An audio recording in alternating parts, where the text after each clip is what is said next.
श्रीमदानंद तीर्थेन्दुर्नो हृदम्बरे यद्वचश्चन्द्रिका स्वान्त संतापं विनिकृन्तति भवति यदनुभावात् येडमूकोऽपि वाग्मी जडमतिरपि जन्तुर्जायते प्राज्ञमौलिः सकल वचन चेतो देवता भारती सा मम वचसि विभक्तां सन्निधिं मानसे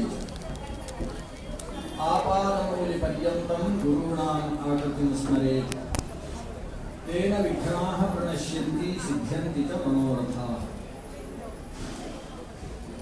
गुरुवादिध्वान्तरवये वैष्णवेन्दि वरेन्दरे श्री राघवेन्द्र गुरवे नमोऽत्यन्तदयालवे श्री गुरुभ्यो नमः हरिः ओम्।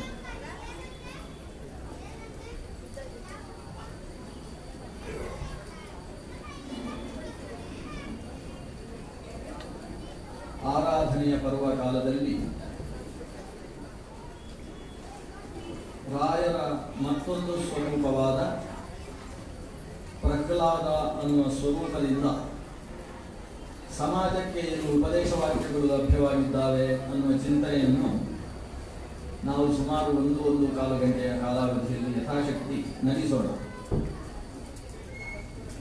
ಈ ರಾಧನ, ಆರಾಧನಾ ಮತ್ತು ಸಮಾರಾಧನಾ ಅನ್ನುವುದಕ್ಕೆ ಅತ್ಯಂತ ನಿಕಟವಾದ ಅರ್ಥ ಸಂಬಂಧ ಇದೆ. ಸಂಸ್ಕೃತದಲ್ಲಿ ರಾಧನ ಅಂತ ಒಂದು ಶಬ್ದ, ರಾಧೃ ಸಂಸಿದ್ಧವು ಅಂತ ಮೂಲ ಧಾತುವಿನಿಂದ ನಿಷ್ಪನ್ನವಾದ ಶಬ್ದ. ರಾಧನ ಅಂದರೆ ತಿಳ್ಕೊಳ್ಳುವುದು ಅಂತ ಅರ್ಥ. ಸಂಸಿದ್ಧಿ ಅಂದರೆ ಸರಿಯಾದ ರೀತಿಯಲ್ಲಿ ಅರ್ಥ ಮಾಡಿಕೊಳ್ಳುವುದು ಅನ್ನುವುದು ರಾಧನ ಶಬ್ದದ ಅರ್ಥ. ಅದಕ್ಕೊಂದು ಆ ಅಂತ ಸೇರಿದರೆ ಆರಾಧನೆ ಆಗ್ತದೆ. ಆರಾಧನೆ ಅಂದರೆ ಪೂಜೆ ಮಾಡುವುದು, ಅರ್ಚನೆ ಮಾಡುವುದು ಅಂತ ಅರ್ಥ. ಭಗವಂತನನ್ನು ಆರಾಧಿಸಿದನು ಅಂದರೆ ಪೂಜಿಸಿದನು ಅಂತ ಅರ್ಥ.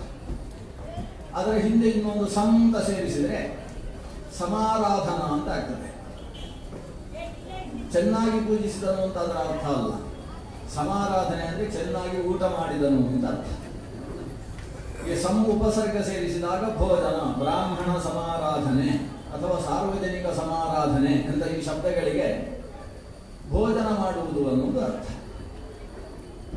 ಉಪಸರ್ಗಗಳು ಸೇರಿದಾಗ ಧಾತುವಿಗೆ ಬೇರೆ ಬೇರೆ ಅರ್ಥಗಳು ಬಂದರೂ ಆ ಮೂಲ ಅರ್ಥ ಬಿಟ್ಟು ಹೋಗುವುದಿಲ್ಲ.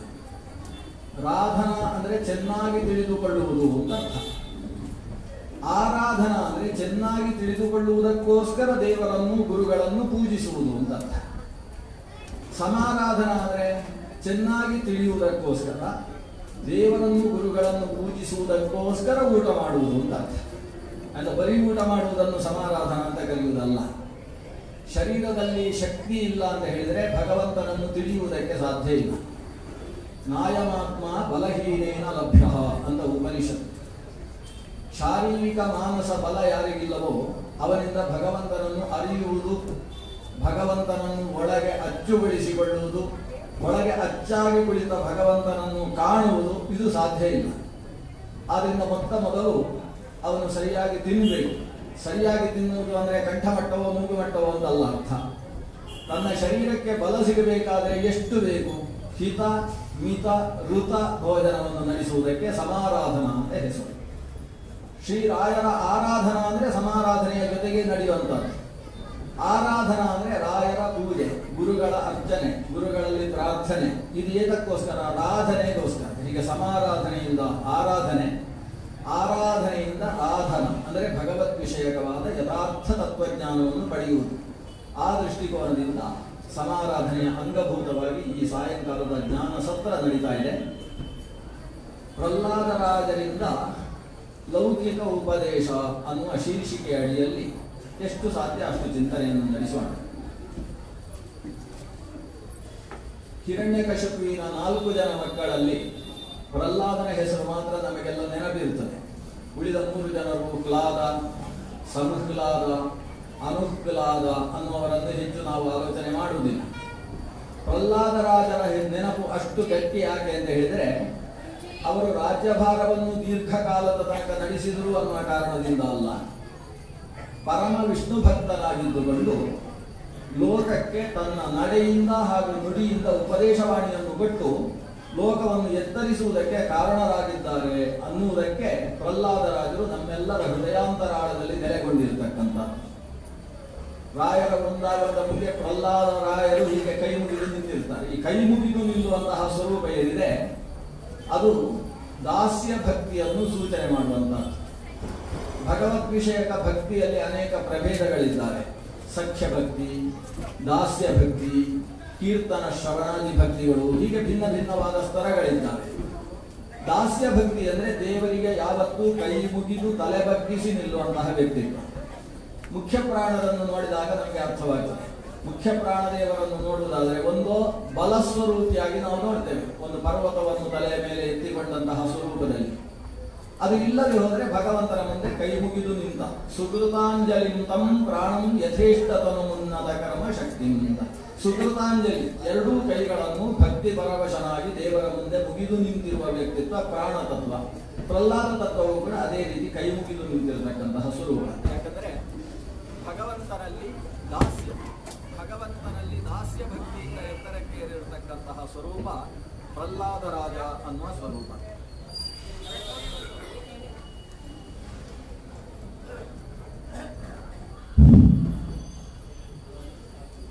ದಾಸ್ಯ ಭಕ್ತಿಯ ವ್ಯಕ್ತಿತ್ವವನ್ನು ಸ್ವತಃ ಪ್ರಹ್ಲಾದರಾಜರು ತಮ್ಮ ಜೀವನದಲ್ಲಿ ತೋರಿಸಿದ್ದು ಮಾತ್ರ ಅಲ್ಲ, ಉಪದೇಶವನ್ನು ಮಾಡಿದ್ದಾರೆ.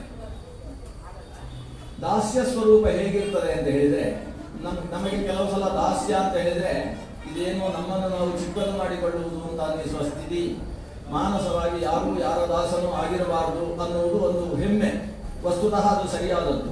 ನಾವು ಯಾರೂ ಯಾರ ದಾಸರು ಅಲ್ಲ, ದಾಸರಲ್ಲ. ಆದರೆ ದಾಸನಯ್ಯ ಅಂತ ಎಲ್ಲ ಹಿರಿಯರು ಕೂಡ ನಾನು ದಾಸ ಅಂತ ಹೇಳಿದರು. ದಾಸ ಅಂತ ಹೇಳುವುದಕ್ಕೆ ಹಿಂಭಾಗದಲ್ಲಿ ಒಂದು ಮಾತು ಸೇರಿಸಿದರು, ಹರಿದಾಸ ಅಂತ ಸೇರಿಸಿದರು. ನಾವೆಲ್ಲ ಹರಿದಾಸರು ಅಂತ. ಈ ಈಶ ಮತ್ತು ದಾಸ ಅನ್ನುವ ಒಂದು ಸ್ವರೂಪ. ಭಗವಂತ ಸರ್ವೇಶ, ನಾವು ಸರ್ವೇಶನಾದ ಭಗವಂತನ ದಾಸರು. ಈ ಈಶದಾಸ ಭಾವ ಅನ್ನುವುದು ಜೀವತತ್ವಕ್ಕೆ ಎತ್ತರವನ್ನು ಕೊಡತಕ್ಕಂತಹ ಮಾನಸಿಕ ಸ್ಥಿತಿ. ಅದನ್ನು ನಾವಿವತ್ತು ಪ್ರಹ್ಲಾದರಾಜರ ಉಪದೇಶವಾಣಿಯಿಂದ ಗಮನಿಸುವುದಕ್ಕೆ ಪ್ರಯತ್ನಿಸ್ತಾ ಇದ್ದೇವೆ. ಉಪದೇಶ ಎರಡು ಸ್ವರೂಪ. ಒಂದು ಬಾಯಲ್ಲಿ ಹೇಳುವುದು, ಇನ್ನೊಂದು ನಡೆದು ತೋರಿಸುವುದು.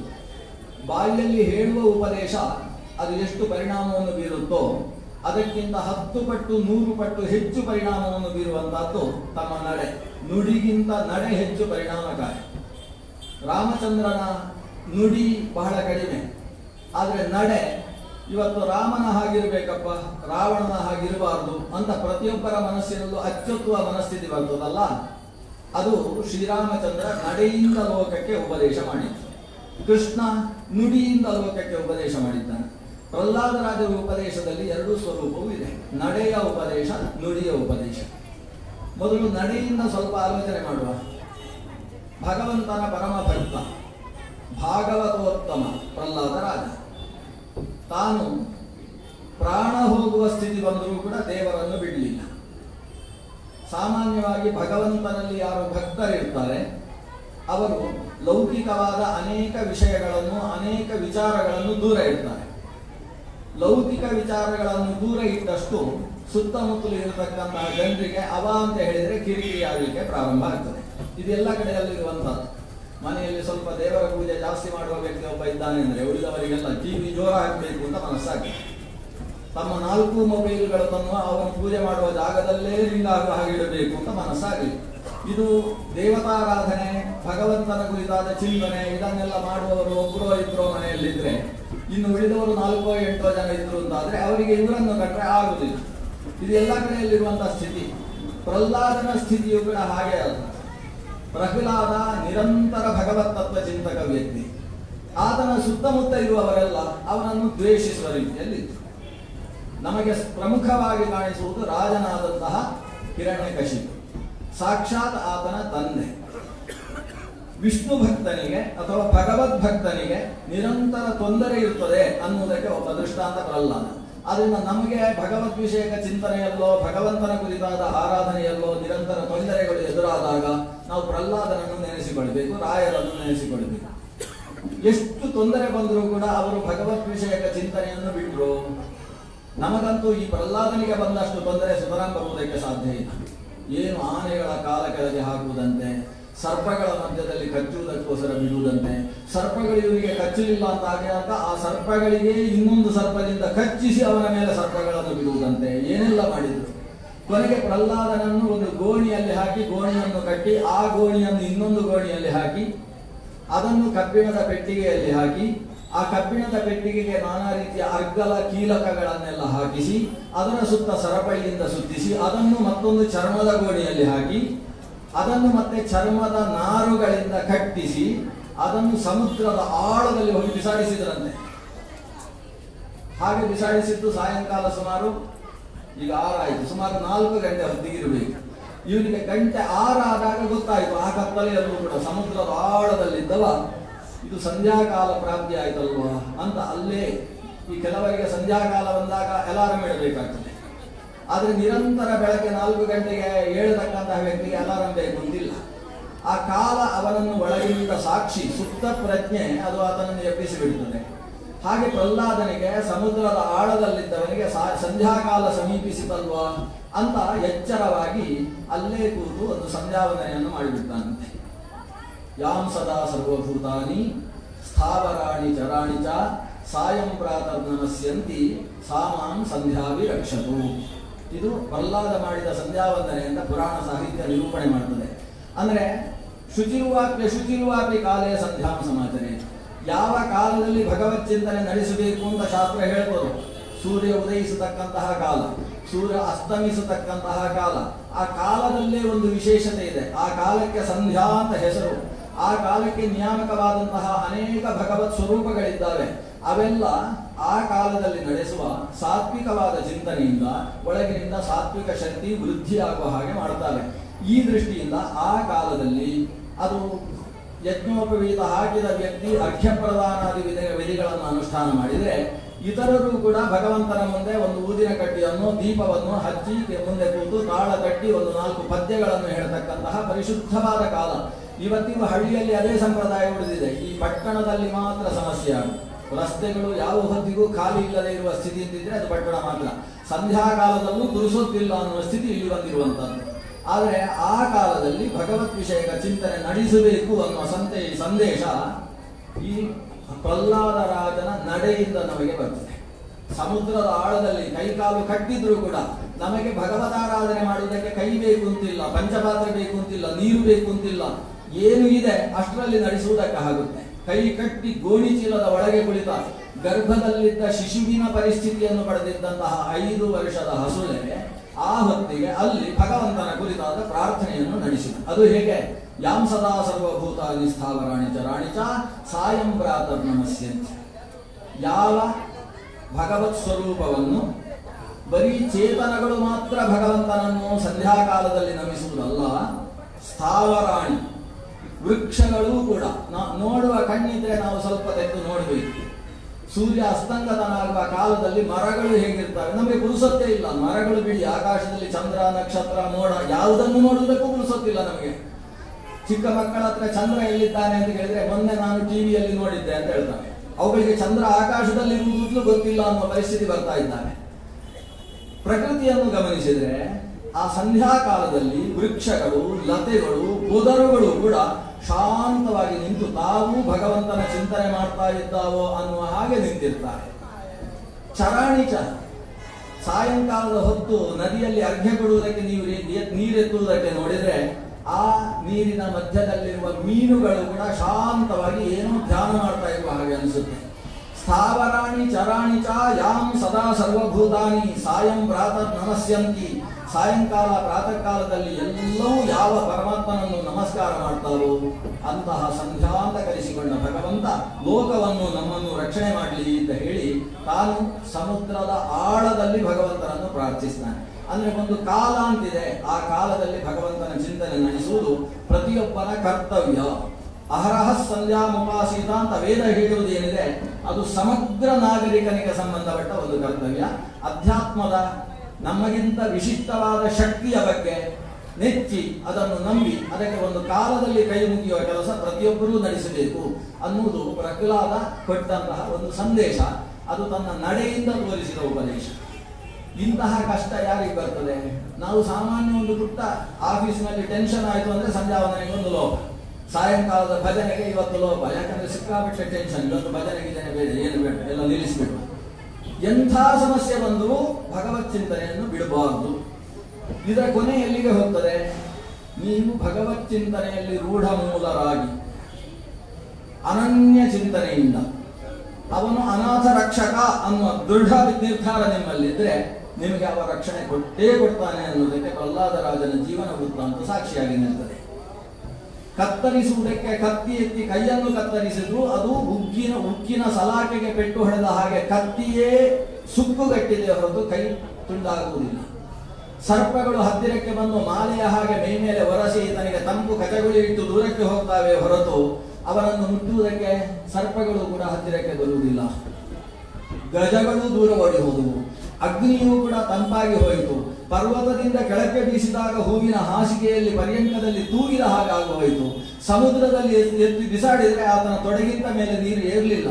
ಎಲ್ಲವೂ ಆತನ ರಕ್ಷಣೆಗೆ ನಿಂತದ್ದು. ಯಾಕೆಂದ್ರೆ ಸರ್ವಶಕ್ತವಾದ ಸರ್ವಾಂತರ್ಯಾಮಿಯಾದ ಭಗವತ್ ಸ್ವರೂಪವನ್ನು ಹೃದಯದಲ್ಲಿ ಗಟ್ಟಿಯಾಗಿ ಕುಳ್ಳಿರಿಸಿಕೊಂಡಿದ್ದಾನೆ.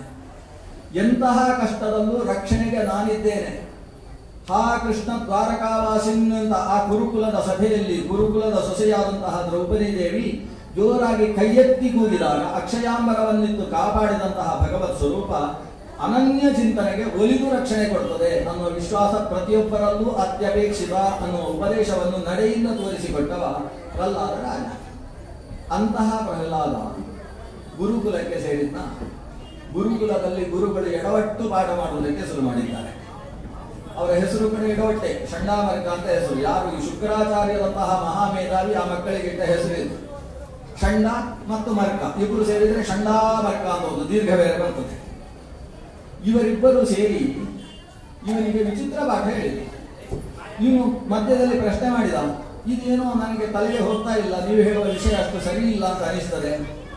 ಆಗ ಅವರೇ ಪರಸ್ಪರ ಕಣ್ಣು ಹೊಡೆದ್ರು. ಅವನಿಗೆ ಇಲ್ವಾ ನೋಡಿ, ಇವನೇನೋ ಸ್ವಲ್ಪ ವಿಚಿತ್ರ ಇದ್ದಾನೆ, ನಮ್ಗಿಂತ ಬುದ್ಧಿ ಅಂತ ಇದ್ದಾಗಿದ್ದಾನೆ, ನಾವು ಹೇಳೋದು ಎಡವಟ್ಟು ಅಂತ ಅವರಿಗೆ ಗೊತ್ತಾಗ್ಬಿಟ್ಟಿದೆ. ಆದ್ರೆ ಏನ್ ಮಾಡೋದು, ನಮ್ಗೆ ಹೀಗೆ ಪಾಠ ಮಾಡಬೇಕು ಅಂತ ರಾಜಾಜ್ಞೆ ಇದೆ. ನಮ್ಮ ಸರ್ಕಾರ ಹಾಗೆ ಹೇಳಿದೆ, ಧರ್ಮ ನಿರಪೇಕ್ಷವಾದ ಶಿಕ್ಷಣ ಪದ್ಧತಿಯನ್ನು ವ್ಯವಸ್ಥೆ ಮಾಡಿಟ್ಟಿದೆ. ಇದರಲ್ಲಿ ಧರ್ಮ ಅರ್ಥ ಕಾಮ ಮೋಕ್ಷ ಅಂತ ಶಾಸ್ತ್ರಗಳು 4 ವಿಧ. ಅದರಲ್ಲಿ ಧರ್ಮಶಾಸ್ತ್ರ ಮೋಕ್ಷಶಾಸ್ತ್ರ 2 ಪಾಠ ಮಾಡಬಾರ್ದಂತೆ, ಮತ್ತೆ ಅರ್ಥಶಾಸ್ತ್ರ ಕಾಮಶಾಸ್ತ್ರ ಮಾತ್ರ ಪಾಠ ಮಾಡಬೇಕು ಅಂತ ವ್ಯವಸ್ಥೆ ಮಾಡಿದ್ದಾನೆ ಹಿರಣ್ಯಕಶಿಪು. ಆದ್ರಿಂದ ನಮ್ಮ ಪಾಠ ಏನಿದ್ರು ಇಷ್ಟೇ, ಇವನು ಏನು ಹೇಳಿದ್ರು ನಾವು ಬಗ್ಗಬಾರ್ದು, ನಮ್ಮ ನಿಜ ಮನಸ್ಥಿತಿ ಹೊರಗೆ ಬರಬಾರ್ದು, ನಾವು ಸರ್ಕಾರ ಹೇಗೆ ಹೇಳಿದೆ ಹಾಗೆ ಪಾಠ ಮಾಡಬೇಕು ಅಂತ ಇಬ್ಬರು ಗಟ್ಟಿ ಕೂತು ಅದೇ ಪಾಠ ಮಾಡಿದ್ರು. 15 ದಿವಸ ಆದಮೇಲೆ ತಂದೆ ಕರೆಸಿಕೊಂಡಾಗ ಕಲ್ತದ್ರಲ್ಲಿ ಶ್ರೇಷ್ಠವಾದದ್ದು ಯಾವುದಿದೆ ಮಗು ಅಂತ ಹೇಳು ನೋಡೋಣ ಅಂತ. ನೋಡಿ, ಹಿರಣ್ಯಕಶಿಪು ಅಷ್ಟು ಬ್ಯುಸಿಯಾಗಿದ್ರು ಕೂಡ ಇಷ್ಟು ಇತ್ತ. ಕೆಲವರು ಹಿರಣ್ಯಕಶಿಪುವಿನಿಂದ ಉಪದೇಶ ಪಡ್ಕೊಳ್ಬೇಕು. ಕೆಲವು ಅಪ್ಪಂದರಿಗೆ ಮಗ ಏನು ಓದ್ತಾನೆ ಅಂತ ಗೊತ್ತಿರುವುದಿಲ್ಲ. ಅಪ್ಪನ ಹತ್ರ ಕೇಳಬೇಕು ನಾವು, ಏನು ಮಗ ಓದ್ತಾ ಇದ್ದಾನೆ? ಅವರು ಹೆಂಡತಿಯ ಮುಖ ನೋಡಿ, ಹೌದೌದು SLC ಓದ್ತಾ ಇದ್ದಾರೆ ಅಂತ ಅವರ ಮುಖ ನೋಡಿ ಹೇಳುವಂತಹ ಪ್ರಸಂಗ ಬಂತು. ಈ ಹಿರಣ್ಯಕಶಿಪು ತನ್ನ ಮಗನನ್ನು ಕರೆದು, ಏನು ಓದಿದೆ ಮಗು? ಓದಿದ್ರಲ್ಲಿ ಶ್ರೇಷ್ಠವಾದದ್ದನ್ನು ಹೇಳು ನೋಡೋಣ. ಇವನು ಮೊದಲು ಉಪದೇಶ ಮಾಡಿದ್ದು ಅಪ್ಪನಿಗೆ, ಆಮೇಲೆ ಉಪದೇಶ ಮಾಡಿದ್ದು ಪಾಠ ಹೇಳಿದ ಗುರುಗಳಿಗೆ ಷಂಡಾಮರ್ಕರಿಗೆ, ಆಮೇಲೆ ಉಪದೇಶ ಮಾಡಿದ್ದು ತನ್ನ ಸಹಪಾಠಿಗಳಾದ ದೈತ್ಯ ಬಾಲಕರಿಗೆ.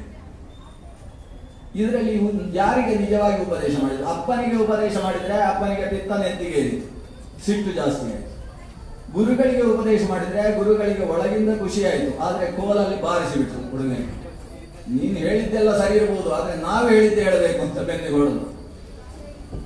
ಅದೇ ದೈತ್ಯ ಬಾಲಕರಿಗೆ ಉಪದೇಶ ಮಾಡಿದ್ರೆ ಅದು ಹಸಿ ಗೋಡೆಗೆ ಅಂಟಿಸಿದಂತಹ ಚಪ್ಪಡಿಗಳ ಹಾಗೆ ಅಷ್ಟು ಚೆನ್ನಾಗಿ ಅಂಟಿಕೊಂಡು ಬಿಟ್ಟಿತ್ತು.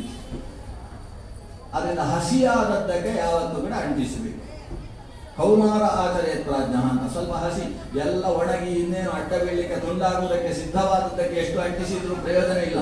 ಅಂಟಿಸುವುದು ಬಾಲ್ಯದಲ್ಲಿ ಅಂಟಿಸಬೇಕು. ಇಲ್ಲಿ ಪ್ರಹ್ಲಾದನ ಉಪದೇಶ ಅದು. ನಾನು 3 ಜನಕ್ಕೆ ಉಪದೇಶ ಮಾಡಿದೆ, ಆದ್ರೆ ಅದು ಅಂಟಿದ್ದು ಎಲ್ಲಿಗೆ ಅಂದರೆ ನನ್ನ ಗೆಳೆಯರಲ್ಲಿ ಮಾತ್ರ ಅಂಟಿತ್ತು. ಅಪ್ಪನಿಗೂ ಆಗಲಿಲ್ಲ, ಗುರುಗಳಿಗೂ ಆಗಲಿಲ್ಲ. ಅಪ್ಪನಿಗೆ ಏನು ಉಪದೇಶ ಮಾಡಿದ? ತತ್ಸಾಧು ಮನ್ಯೇಸುರವರ್ಯದೇಹಿನಾನ್. ಅವನು ಹೇಳಿದ್ದಿಷ್ಟೇ, ಪ್ರಪಂಚದ ಪ್ರತಿಯೊಬ್ಬ ಯುವಕನಾದ ವ್ಯಕ್ತಿ ಅವನಿಗೆ ಯಾವತ್ತು ನೋಡಿದ್ರು ಟೆನ್ಷನ್, ಸದಾ ಉದ್ವಿಗ್ನ ಹೃದಯ, ಉದ್ವೇಗ. ಮಾನಸಿಕವಾದಂತಹ ಸ್ಥಿಮಿತತೆ ಇಲ್ಲದೆ ಇರುವುದು, ಅಶಾಂತಿ ಅನ್ನೋದು ತಾಂಡವ ಬರ್ತಾ ಇದೆ. ಈ ಅಶಾಂತಿಯಿಂದಾಗಿ ಶರೀರ ರೋಗಗಳ ನೆಲವೀಡಾಗಿ ಬಿಡ್ತದೆ. ಎಲ್ಲ ರೋಗಗಳಿಗೂ ಎಲ್ಲ ರೀತಿಯ ಅಶಾಂತಿ ಅನ್ನುವುದೇ ಕಾರಣವಾಗಿದೆ. ಆದ್ದರಿಂದ ಈ ಅಶಾಂತಿ ಬಿಡಬೇಕು.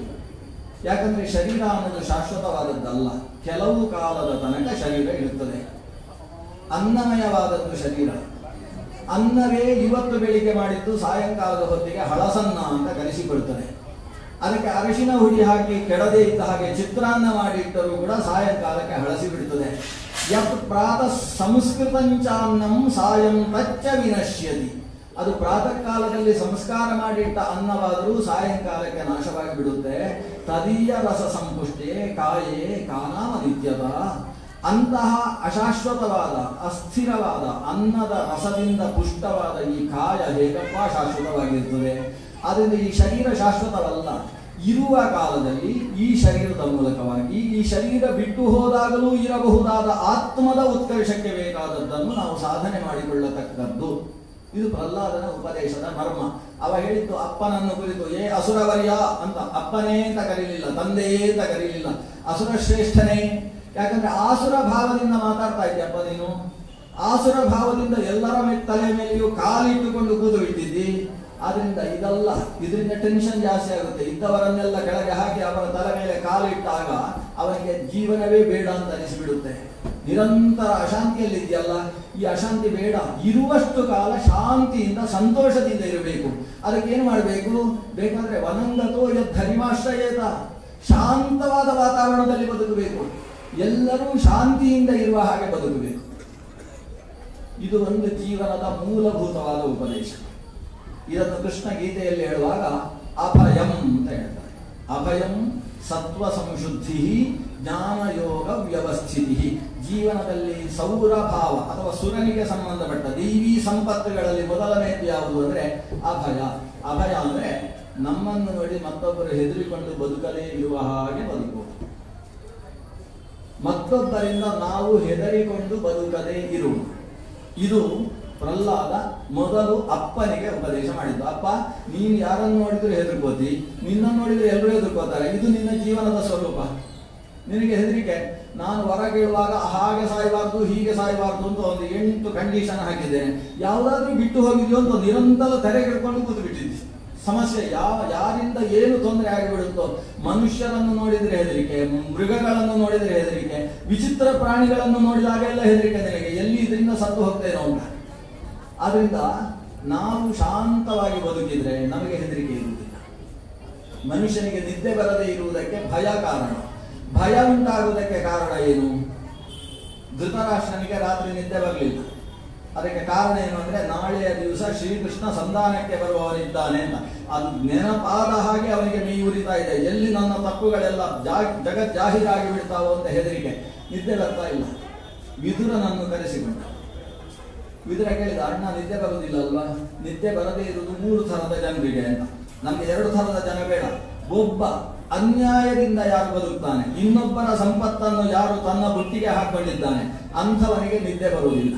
ಕಾಮುಕನಿಗೆ ನಿದ್ದೆ ಬರುವುದಿಲ್ಲ, ಕಳ್ಳನಿಗೆ ನಿದ್ದೆ ಬರುವುದಿಲ್ಲ. ನೀನು ಈ 3 ಜಾತಿಯಲ್ಲಿ ಯಾವುದೋ ಒಂದು ಜಾತಿ ಯೋಚನೆ ಮಾಡು. ಧೃತರಾಷ್ಟ್ರನಿಗೆ ಆಮೇಲೆ ನಿದ್ದೆ ಬರ್ತದೆ ಅಂತ ಸುಳ್ಳು ಹೇಳಬೇಕಾದ ಪ್ರಸಂಗ ಬಂದು ಹೋಯಿತು. ಆದ್ರಿಂದ ಈ ಅಪ್ಪನ ಹತ್ರ ಮಗ ಹೇಳ್ತಾನೆ, ನಿನಗೂ ಸರಿಯಾಗಿ ನಿದ್ದೆ ಬರ್ತಾ ಇಲ್ಲಪ್ಪ, ಟೆನ್ಷನ್, ಉದ್ವೇಗ ಇದು ತಲೆಯ ಮೇಲೆ ಹತ್ತಿ ಬಿಟ್ಟಿದೆ. ಅದಕ್ಕೆ ಕಾರಣ ಏನು ಅಂದ್ರೆ ನಿನ್ನನ್ನು ನೋಡಿದ್ರೆ ಎಲ್ಲರೂ ಹೆದರಿಕೊಳ್ತಾರೆ. ನಿನ್ನನ್ನು ನೋಡಿದ್ರೆ ಎಲ್ಲರೂ ಹೆದರಿಕೊಳ್ಳುವುದರಿಂದ ನೀನು ಕೂಡ ಹೆದರಿಕೊಳ್ತಾ ಇದ್ದಿ. ನನ್ನನ್ನು ನೋಡಿದ್ರೆ ಎಲ್ಲರೂ ಹೆದರಿಕೊಳ್ತಾರೆ ಅನ್ನುವುದೇ ನಿನ್ನ ಉದ್ವೇಗಕ್ಕೆ ಕಾರಣವಾಗಿದೆ. ಆದ್ದರಿಂದ ನಾವು ಇನ್ನೊಬ್ಬರಿಗೆ ಹೆದರಿಕೆಯಾಗದೇ ಇರುವ ರೀತಿಯಲ್ಲಿ ಶಾಂತವಾಗಿರಬೇಕು. ಶಾಂತಿ ಅನ್ನೋದು ಆರೋಗ್ಯದ ಗುಟ್ಟಾಗಿದೆ, ನೆಮ್ಮದಿಯ ಗುಟ್ಟಾಗಿದೆ. ಆದ್ರಿಂದ ಶಾಂತಿಯಿಂದ ಇರಬೇಕು. ಅದಕ್ಕೋಸ್ಕರ ಹರಿಯನ್ನು ಆಶ್ರಯಿಸಬೇಕು ಅಂತ ಒಂದು ಮಾತು ಸೇರಿಸಿದ. ಇದು ಅಪ್ಪನಿಗೆ ಸಿಟ್ಟಿಗೆ ಕಾರಣವಾಯಿತು. ಆದರೂ ಏನೋ ಗುರುಗಳ ಹತ್ರ ಹೇಳಿ ಮತ್ತೆ ಕಳಿಸಿದ. ಮತ್ತೆ ಪ್ರಹ್ಲಾದ ಹಿಂದಕ್ಕೆ ಬಂದ. ಮತ್ತೆ 15 ದಿವಸ ಆದಾಗ ಅನಧ್ಯಯನ ಬಂತು. ಅನಧ್ಯಯನದ ದಿವಸ ಅಪ್ಪ ಗೂಡಿಸಿಕೊಂಡು ಮತ್ತೆ ಪ್ರಶ್ನಿಸಿದ. ಈಗ ಏನು ಕಲ್ತಿದ್ದಿ ಮಗು? ಹೇಳು ನೋಡುವ, ಒಳ್ಳೆಯದು, ಕಲ್ತದ್ರಲ್ಲಿ ತುಂಬಾ ಖುಷಿಯಾಗುವ ವಿಷಯ ಒಂದು ಹೇಳು. ಈಗ ಇವ ಭಕ್ತಿಯ ಬಗ್ಗೆ ಮಾತಾಡಬೇಕ ಮಗ. ಅದು ವಿಷ್ಣು ಶಬ್ದವನ್ನು ಬಳಸಿಕೊಂಡು ಶ್ರವಣಂ ಕೀರ್ತನಂ ವಿಷ್ಣು ಸ್ಮರಣಂ ಪಾದ ಸೇವನಂ ಅರ್ಚನಂ ವಂದನಂ ದಾಸ್ಯಂ ಸಖ್ಯಂ ಆತ್ಮನಿವೇದನಂ ಯೇಷಾ ನವವಿಧ ಭಕ್ತಿ ಕ್ರಿಯತೆ ಭಗವತ್ಯರ್ಥ ತನ್ಮನ್ಯೇ ಅಧೀತಂ ಉತ್ತಮಂ. ನಾನು ಓದಿದ ಉತ್ಕೃಷ್ಟವಾದ ವಿಷಯ ಅಪ್ಪ ಏನು ಗೊತ್ತೋ, ದೇವರ ಬಗ್ಗೆ ಕೇಳ್ತಾ ಇರುವುದು.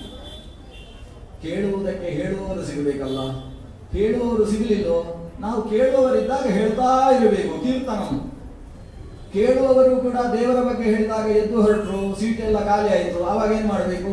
ಆವಾಗ ಪದ್ಮಾಸನ ಹಾಕೊಂಡು ಕೂತುಕೊಂಡು ಕೇಳಿದ್ದನ್ನು ಮನನ ಮಾಡಬೇಕು. ವಿಷ್ಣು ಸ್ಮರಣಂ ಪಾದಸೇವನಂ ಅರ್ಚನಂ ವಂದನಂ ದಾಸ್ಯಂ ಸಖ್ಯಂ ಆತ್ಮನಿವೇದನಂ ಈ ರೀತಿಯಲ್ಲಿ ಭಗವಂತನಲ್ಲೇ ನಮ್ಮನ್ನು ಪೂರ್ಣವಾಗಿ ತೊಡಗಿಸಿಕೊಳ್ಳುವಂತಹದ್ದು ಅದು ಶಾಸ್ತ್ರದ ವಿಷಯಗಳಲ್ಲಿ ಭಾರಿ ಶ್ರೇಷ್ಠವಾದ ವಿಷಯ.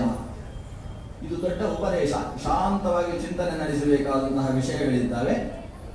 ಇದು ಅಪ್ಪನಿಗೆ ಮಗ ಉಪದೇಶ ಮಾಡಿದ ವಿಷಯ. ಅಪ್ಪನಿಗೆ ತಲೆಗೆ ಹತ್ತಲಿಲ್ಲ, ನಮಗಂತೂ ಹತ್ತಬೇಕು ಆ ವಿಷಯ. ಯಾಕಂದ್ರೆ ಪ್ರಹ್ಲಾದ ರಾಜ ಅಪ್ಪನಿಗೋಸ್ಕರವೇ ಹೇಳಿದ್ದಲ್ಲ, ನಮಗೆಲ್ಲರಿಗೋಸ್ಕರ ಹೇಳಿದ್ದು. ಇಷ್ಟ ಆಯಿತು. ಇನ್ನು ಗುರುಗಳಿಗೆ ಕೆಲವು ಉಪದೇಶ ಮಾಡಿದ್ದಾರೆ. ಯಾವಾಗ ಈ ಹಿರಣ್ಯಕಶಿಪು ಗುರುಗಳನ್ನು ಹೇಳಿದ, ನೀವು ಸರಿಯಾಗಿ ಪಾಠ ಹೇಳ್ತಾ ಇಲ್ಲ ಅನಿಸುತ್ತೆ, ಅನ್ನ ತಿನ್ನುವುದು ನಮ್ಮದು, ಆದರೆ ನಮ್ಮ ಪರಮದ್ವೇಷಿಯಾದ ವಿಷ್ಣುವಿನ ಬಗ್ಗೆ ನನ್ನ ಮಗನಿಗೆ ಪಾಠ ಹೇಳ್ತಾ ಇದ್ದೀವಿ. ಆಗ ಗುರುಗಳು ಗಡಗಡ ನಡುಗಿಬಿಟ್ಟಂತೆ, ನಮತ್ಪ್ರಣೀತಂ ನ ಪರಪ್ರಣೀತಂ. ನಿಮ್ಮ ಮಗ ಹೇಳ್ತಕ್ಕಂಥದ್ದು ನಾವೇ ಹೇಳಿದ ವಿಷಯ ಅಲ್ಲ. ಹಾಗೆ ಹೇಳಿ ಯಾರೋ ಅಡ್ಡದಾರಿಯಲ್ಲಿ ಬಂದು ನಮ್ಮಲ್ಲಿ ಏನೋ ಗುಸುಗುಸು ಗುಟ್ಟಿ ಹೋಗುವಂತಹದ್ದು ನಡೆಯುವುದಿಲ್ಲ. ನಾವು ವ್ಯವಸ್ಥಿತವಾಗಿ ವಾರ್ಡನ್ಶಿಪ್ ಎಲ್ಲ ಚೆನ್ನಾಗಿ ನಡೀತಾ ಇದೆ ನಮ್ಮ ಗುರುಕುಲದಲ್ಲಿ. ಹಾಗಿದ್ದು ಕೂಡ ಈ ಹುಡುಗ ಹೇಳ್ತಾ ಇದ್ದಾನೆ, ನೋಡುವ ಸರಿ ಮಾಡ್ತೇವೆ ನಾವು ಅಂತ ಕರ್ಕೊಂಡು ಹೋಗಿ ಈ ಹುಡುಗನ ಹತ್ರ ಕೇಳಿದ್ರು. ನಾವು ಹೇಳಿಕೊಟ್ಟದ್ದೇ ಬೇರೆ, ನೀನು ಅಪ್ಪನ ಮುಂದೆ ಬೊಗಳಿದ್ದೇ ಬೇರೆ. ಅದಕ್ಕೆ ಭಾಷಣ ಅಂತ ಹೆಸರು. ಭಾಷಣ ಬೇರೆ, ಭಾಷಣ ಬೇರೆ. ಭಾಷಣ ಅಂತ ಹೇಳಿದ್ರೆ ಬಹಳ ಉತ್ಕೃಷ್ಟವಾದ ವಿಷಯವನ್ನು ಹೇಳು. ನಮಗೆ ಆಗದೇ ಇರುವ ವಿಷಯವನ್ನು ಏನೇನೋ ಹೇಳಿಬಿಟ್ಟಿಯಲ್ಲ ಅಪ್ಪನ ಮುಂದೆ, ನಮ್ಮ ತಲೆ ಹೋಗುವ ಹಾಗೆ ಮಾಡಿದ್ಯಲ್ವ, ನಮ್ಮ ಮೇಲೆ ಅಷ್ಟು ದ್ವೇಷ ಯಾಕೆ ನಿನಗೆ? ಯಾರು ನಿನಗೆ ಈ ವಿಷಯ ಹೇಳಿಕೊಟ್ಟದ್ದು? ನೀನೇ ಕಲ್ತದ್ದೋ ಇನ್ಯಾರಾದ್ರೂ ಹೇಳಿಕೊಟ್ಟದ್ದೋ? ಇದಕ್ಕೆ ಈ ಹುಡುಗ ಗುರುಗಳ ಹತ್ರ ಏನು ಹೇಳ್ತಾ ಗೊತ್ತೋ, ಅಲ್ಲ ಬೇರೆಯವರು ಬೇರೆದ್ದನ್ನು ಹೇಳಿಕೊಡುವುದು ಅನ್ನೋದು ಉಂಟ ಪ್ರಪಂಚದಲ್ಲಿ ಅಂತ ಕೇಳ್ತಾರೆ. ಗುರುಗಳಿಗೆ ಉಪದೇಶ, ಅವರಿಗೆ ತಲೆಗೆ ಅರ್ಥ ಆಗದೆ ತಲೆ ಕೆರ್ಕೊಳ್ಳುವುದಕ್ಕೆ ಸ್ವಪ್ಪರಶ್ಚೇತ್ಯ ಸದ್ಗ್ರಹ. ಅದೇನು ಬೇರೆಯವರು ನಾವು ಪಾಠ ಹೇಳುವುದು, ಅರ್ಥ ಮಾಡಿಕೊಳ್ಳುವುದು ಹೀಗೆಲ್ಲ ಉಂಟ. ನಮ್ಮ ಒಳಗಿರುವ ಜ್ಞಾನ ಅದು ಪ್ರಕಾಶ ಆಗುವುದು, ಅದಕ್ಕೆ ಇನ್ನೊಬ್ಬರು ಏನೋ ಹೇಳಿ ಒಳಗೆ ಅಂಟಿಸುವುದು ಅಂತಿಲ್ಲ. ಇದು ಉಪನಿಷತ್ತಿನ ಮಾತು.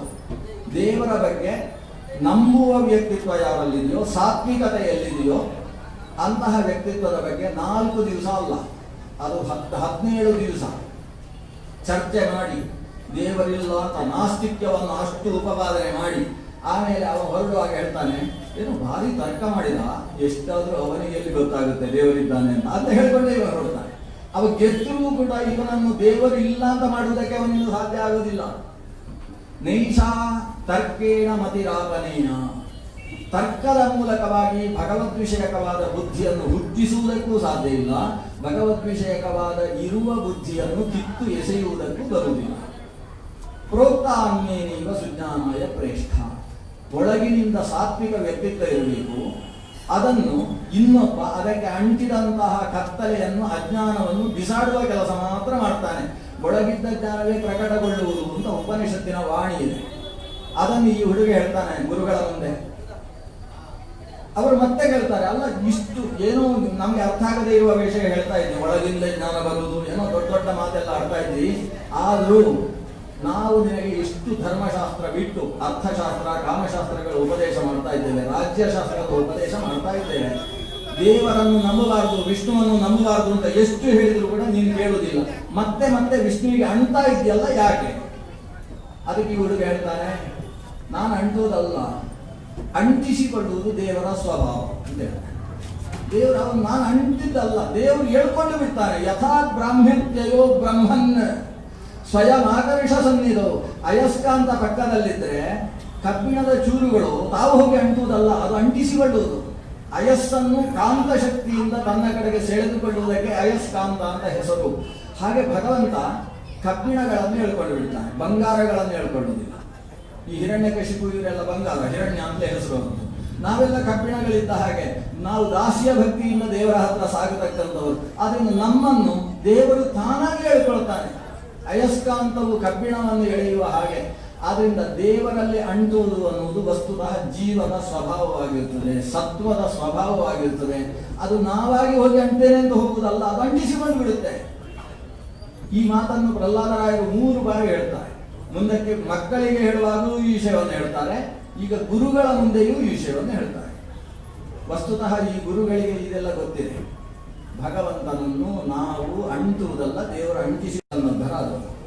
ಒಂದು ಕೋಲು ಹಿಡ್ಕೊಂಡು ಸ್ವಲ್ಪ ಬೆತ್ತವನ್ನು ಬೀಸಿ ಹೆದರಿಸಿ ಆಮೇಲೆ ಹೊಡೆಯುವುದಕ್ಕೆ ಸ್ವಲ್ಪ ಹೆದರಿಕೆ ಅವರಿಗೆ.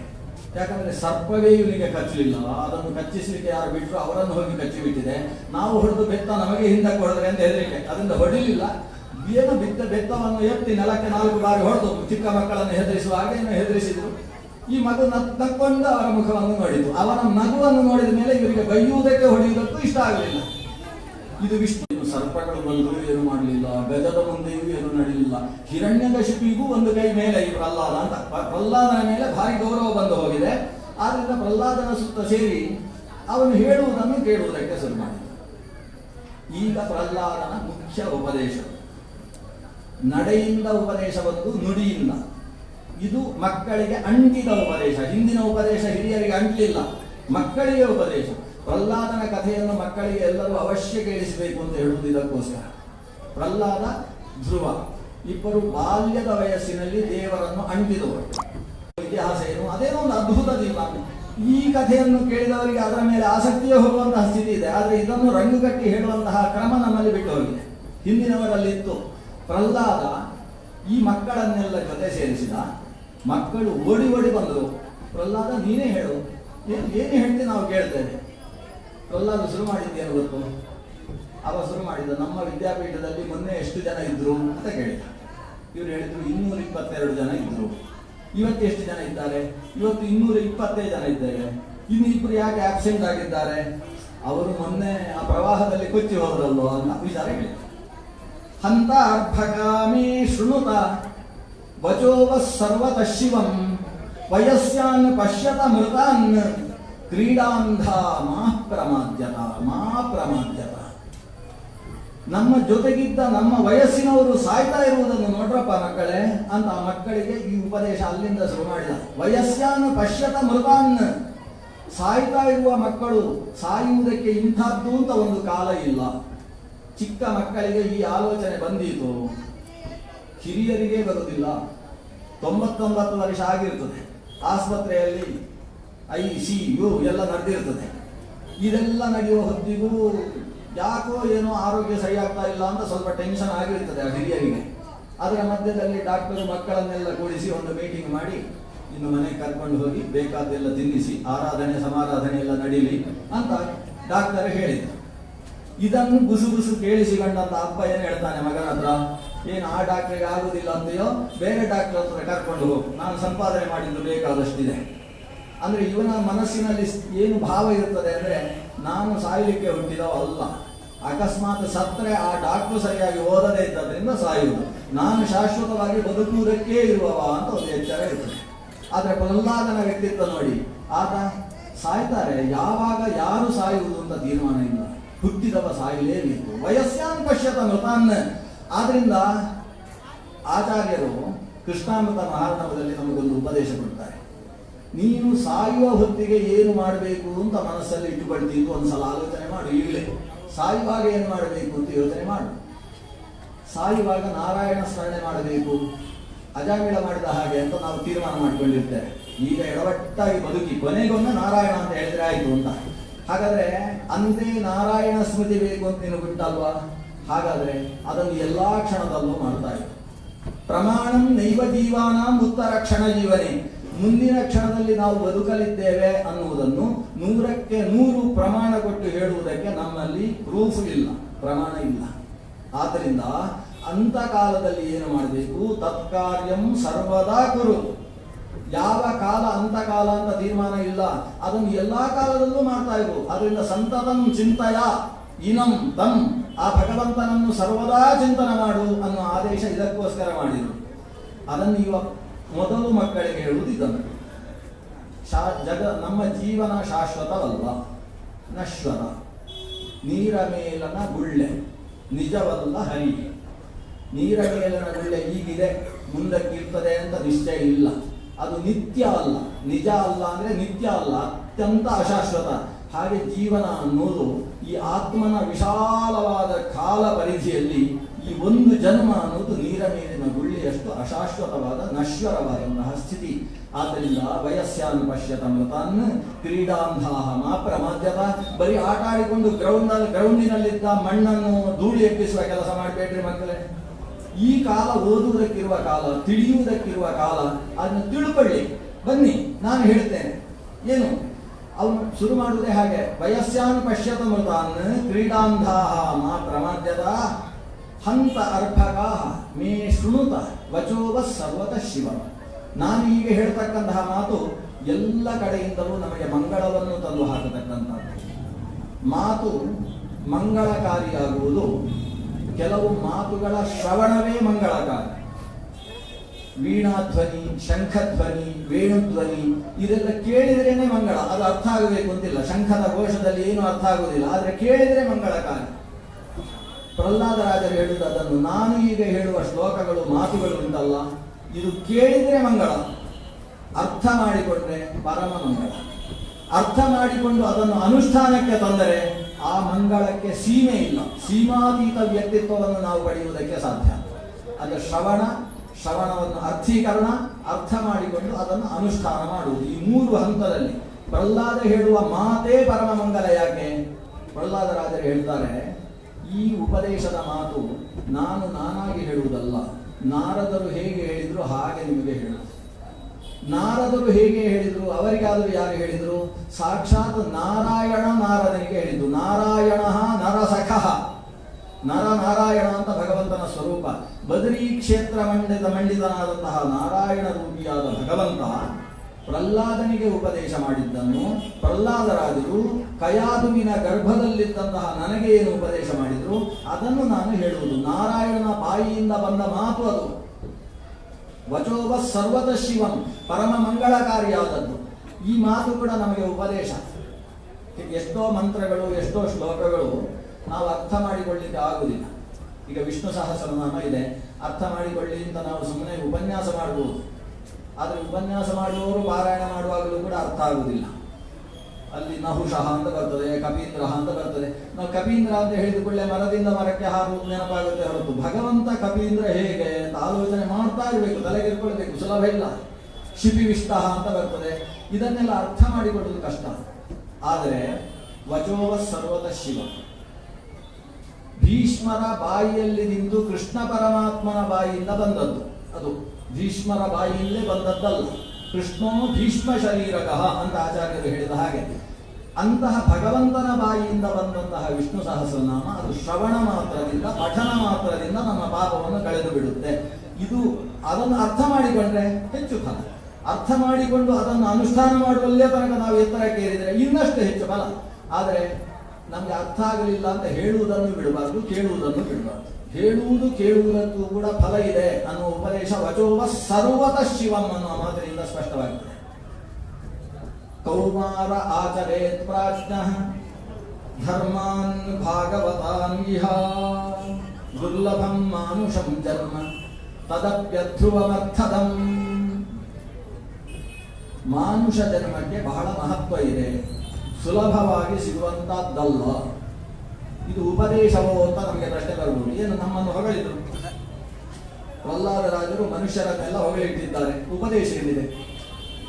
ಉಪದೇಶ ಅನ್ನೋದು 4 ಥರ ಅಂತ ಪತಂಜಲಿ ಹೇಳ್ತಾನೆ. ಅದರ ವಿವರಣೆ ಸದ್ಯಕ್ಕೆ ಬೇಡ.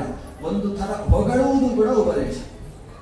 ನೀವು ಮನುಷ್ಯರಾಗಿದ್ದೀರಪ್ಪ ಅಂತ ಹೇಳಿದ್ರೆ ಇಷ್ಟಾದರೂ ಮಾಡಬೇಡುವ ಅಂತ ಹೇಳಿದ ಹಾಗೆ ಅದು ಉಪದೇಶವೇ. ದೇವತೆಗಳೆಲ್ಲ ಮನೆ ಬೇಕು ಅಂತ ಕೇಳಿದ್ರು ಚತುರ್ಮುಖನ. ಅದಕ್ಕೆ ಚತುರ್ಮುಖ ಒಂದು ಕುದುರೆಯನ್ನು ನಿರ್ಮಾಣ ಮಾಡಿ ಮುಂದಿಟ್ಟ. ದೇವತೆಗಳು ಕುದುರೆಗೆ 4 ಪ್ರದಕ್ಷಿಣೆ ಬರ್ತಾರೆ. ಈಗ ಸದ್ಯಕ್ಕೆ ಮನೆ ಬೇಡ ಅಂತ ಹೇಳಿ ಚತುರ್ಮುಖನಿಗೆ ನಮಸ್ಕಾರ ಮಾಡಿ ಕೂಡ್ತಾರೆ. ಚತುರ್ಮುಖನಿಗೆ ಅರ್ಥ ಆಯಿತು, ನಾನು ಕೊಟ್ಟ ಮನೆ ಇವರಿಗೆ ಇಷ್ಟ ಆಗಲಿಲ್ಲ. ಆದರೆ ಇಷ್ಟ ಆಗಲಿಲ್ಲ, ನೀವು ಸರಿಯಾಗಿ ಮನೆ ಕಟ್ಟಲಿಲ್ಲ ಅಂತ ದೊಡ್ಡವರಿಗೆ ಹೇಗೆ ಹೇಳುವುದು ಅಂತ ಸುಮ್ಮನಾಗಿದ್ದಾರೆ ಅಂತ ಚತುರ್ಮುಖನಿಗೆ ಗೊತ್ತಾಯಿತು. ಮತ್ತೊಂದು ಹಸುವನ್ನು ನಿರ್ಮಾಣ ಮಾಡಿ ಮುಂದೆ ಇಡ್ತಾರೆ.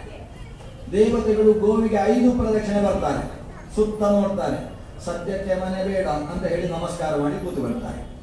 ಚತುರ್ಮುಖ ಬ್ರಹ್ಮ ಆಗ ಈ ಮನುಷ್ಯನನ್ನು ಸೃಷ್ಟಿ ಮಾಡ್ತಾನಂತೆ.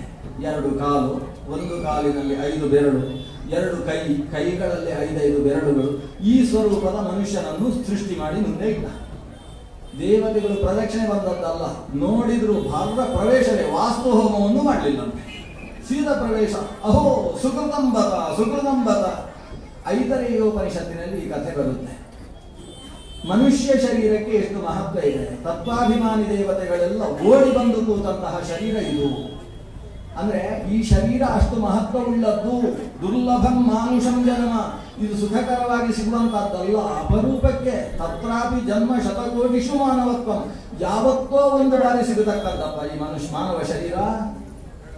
ಮಾನವ ಜನ್ಮ ದೊಡ್ಡದು, ಅದ ಹಾನಿ ಮಾಡಿಕೊಳ್ಳಲು ಬೇಡಿ ಹುಚ್ಚಪ್ಪಗಳಿರೋ ಅಂತ ದಾಸರು ಒಳ್ಳೆಯ ಶಬ್ದ ಇಟ್ಟಿದ್ದಾರೆ. ಮಂಗನ ಕೈಯ ಹುಚ್ಚಪ್ಪ ಅಂದ್ರೆ ಮಂಗ ಅಂತಲೇ ಅರ್ಥ. ನಾವು ಯಾರ್ಯಾರನ್ನು ಬೈಯುವ ಶಬ್ದ ಬೇಡ ನಮಗೆ. ಮಂಗದ ಕೈಯಲ್ಲಿ ಮಾಣಿಕ್ಯ ಕೊಟ್ಟ ಹಾಗೆ ಈ ಶರೀರವನ್ನು ಮಾಡಿಕೊಳ್ಬೇಕಪ್ಪ. ಬಂದದ್ದನ್ನು ಉಪಯೋಗ ಮಾಡಿಕೊಳ್ಳಿ. ಇವತ್ತು ತಿಂದು ಉಂಡು ಶರೀರವನ್ನು ಬೆಳೆಸಿಕೊಳ್ಳುವುದಕ್ಕೆ ಬೇಕಾದಷ್ಟು ಶರೀರ ಇದೆ, ನಾಯಿ ಬೆಕ್ಕುಗಳ ಶರೀರ. ಆದರೆ ಮಾನವ ಶರೀರ ಅಷ್ಟಕ್ಕೆ ಇರುವುದಲ್ಲ. ಇದು ಸುಲಭದಲ್ಲಿ ಬಂದ ಶರೀರ ಅಲ್ಲ. ಇದು ಬಂದಾಗ ಅದನ್ನು ಉಳಿದ ಶರೀರಗಳು ಅಥವಾ ಕಾಷ್ಠ ಅಥವಾ ವಿಷ್ಠಾಸನ ಪತಿತಸ್ಯಾಸ್ಯ ದೇಹಸ್ಯ ಕಾಷ್ಠ ವಿಷ್ಠಾಸನಸ್ಯ ಚ ಫಲಾನಿ 3 ಶಿಷ್ಯಂತೆ ವಿದ್ಯಾಕರ್ಮ ಸುತ ಇತಿ. ಈ ಶರೀರ ಬಿದ್ದು ಹೋದ್ರೆ ಆ ಶರೀರಕ್ಕೆ 2 ಗತಿ. ಒಂದು ಕಾಷ್ಠ ಅಂದ್ರೆ ಸೌದೆ, ಅಥವಾ ವಿಷ್ಠ ಅಂದ್ರೆ ಪ್ರಾಣಿಗಳು ಶರೀರದಿಂದ ಹೊರಗೆ ಹಾಕಿದಂತಹ ಮಲ. ಇವು 2ಗಳ ಗತಿ ಏನು? ಕಾಷ್ಠಕ್ಕೆ ಬೆಂಕಿ ಬೀಳುತ್ತೆ, ಭಸ್ಮವಾಗುತ್ತೆ.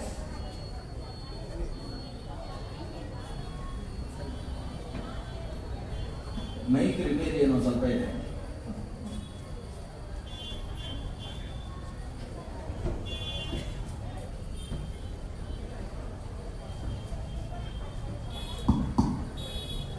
ದಯಮಾಡಿ ಪೂಜ್ಯ ಆಚಾರ್ಯರಲ್ಲಿ ವಿಘ್ನಕ್ಕಾಗಿ ಕ್ಷಮೆಯನ್ನು ಯಾಚನೆ ಮಾಡ್ತಾ, ಯಾರೋ ಒಬ್ಬರು ಹೆಣ್ಣುಮಗಳು ತುಂಬ ದೂರದಿಂದ ಬಂದಿದ್ದಾರೆ.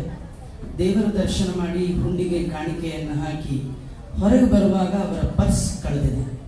1000 ರೂಪಾಯಿ ಇದೆ, ದುಡ್ಡು ಹೋದರೂ ನಂಗೆ ತೊಂದರೆ ಇಲ್ಲ, ನಾನು ಇವತ್ತು ರಾತ್ರಿ ಊರಿಗೆ ಹೋಗಬೇಕು, ಅದರಲ್ಲಿ ಕಾರ್ಡ್ಗಳಿದೆ, ದಯಮಾಡಿ ಯಾರಿಗಾರು ಸಿಕ್ಕಿದ್ರೆ ಕೊಡಬೇಕು ಅಂತ ಕೇಳ್ತಾ ಇದ್ದಾರೆ. ದಯಮಾಡಿ ಯಾರಿಗಾರು ಕಂಡ್ರೆ, ರಾಯರ ದರ್ಶನಕ್ಕೆ ಬಂದವರಿಗೆ ಹಾಗಾಗಬಾರದು, ಯಾರಿಗಾರು ಸಿಕ್ಕಿದ್ರೆ ದಯಮಾಡಿ ಕೊಡಬೇಕು ಅಂತ ಅವರಲ್ಲಿ ಪ್ರಾರ್ಥನೆ.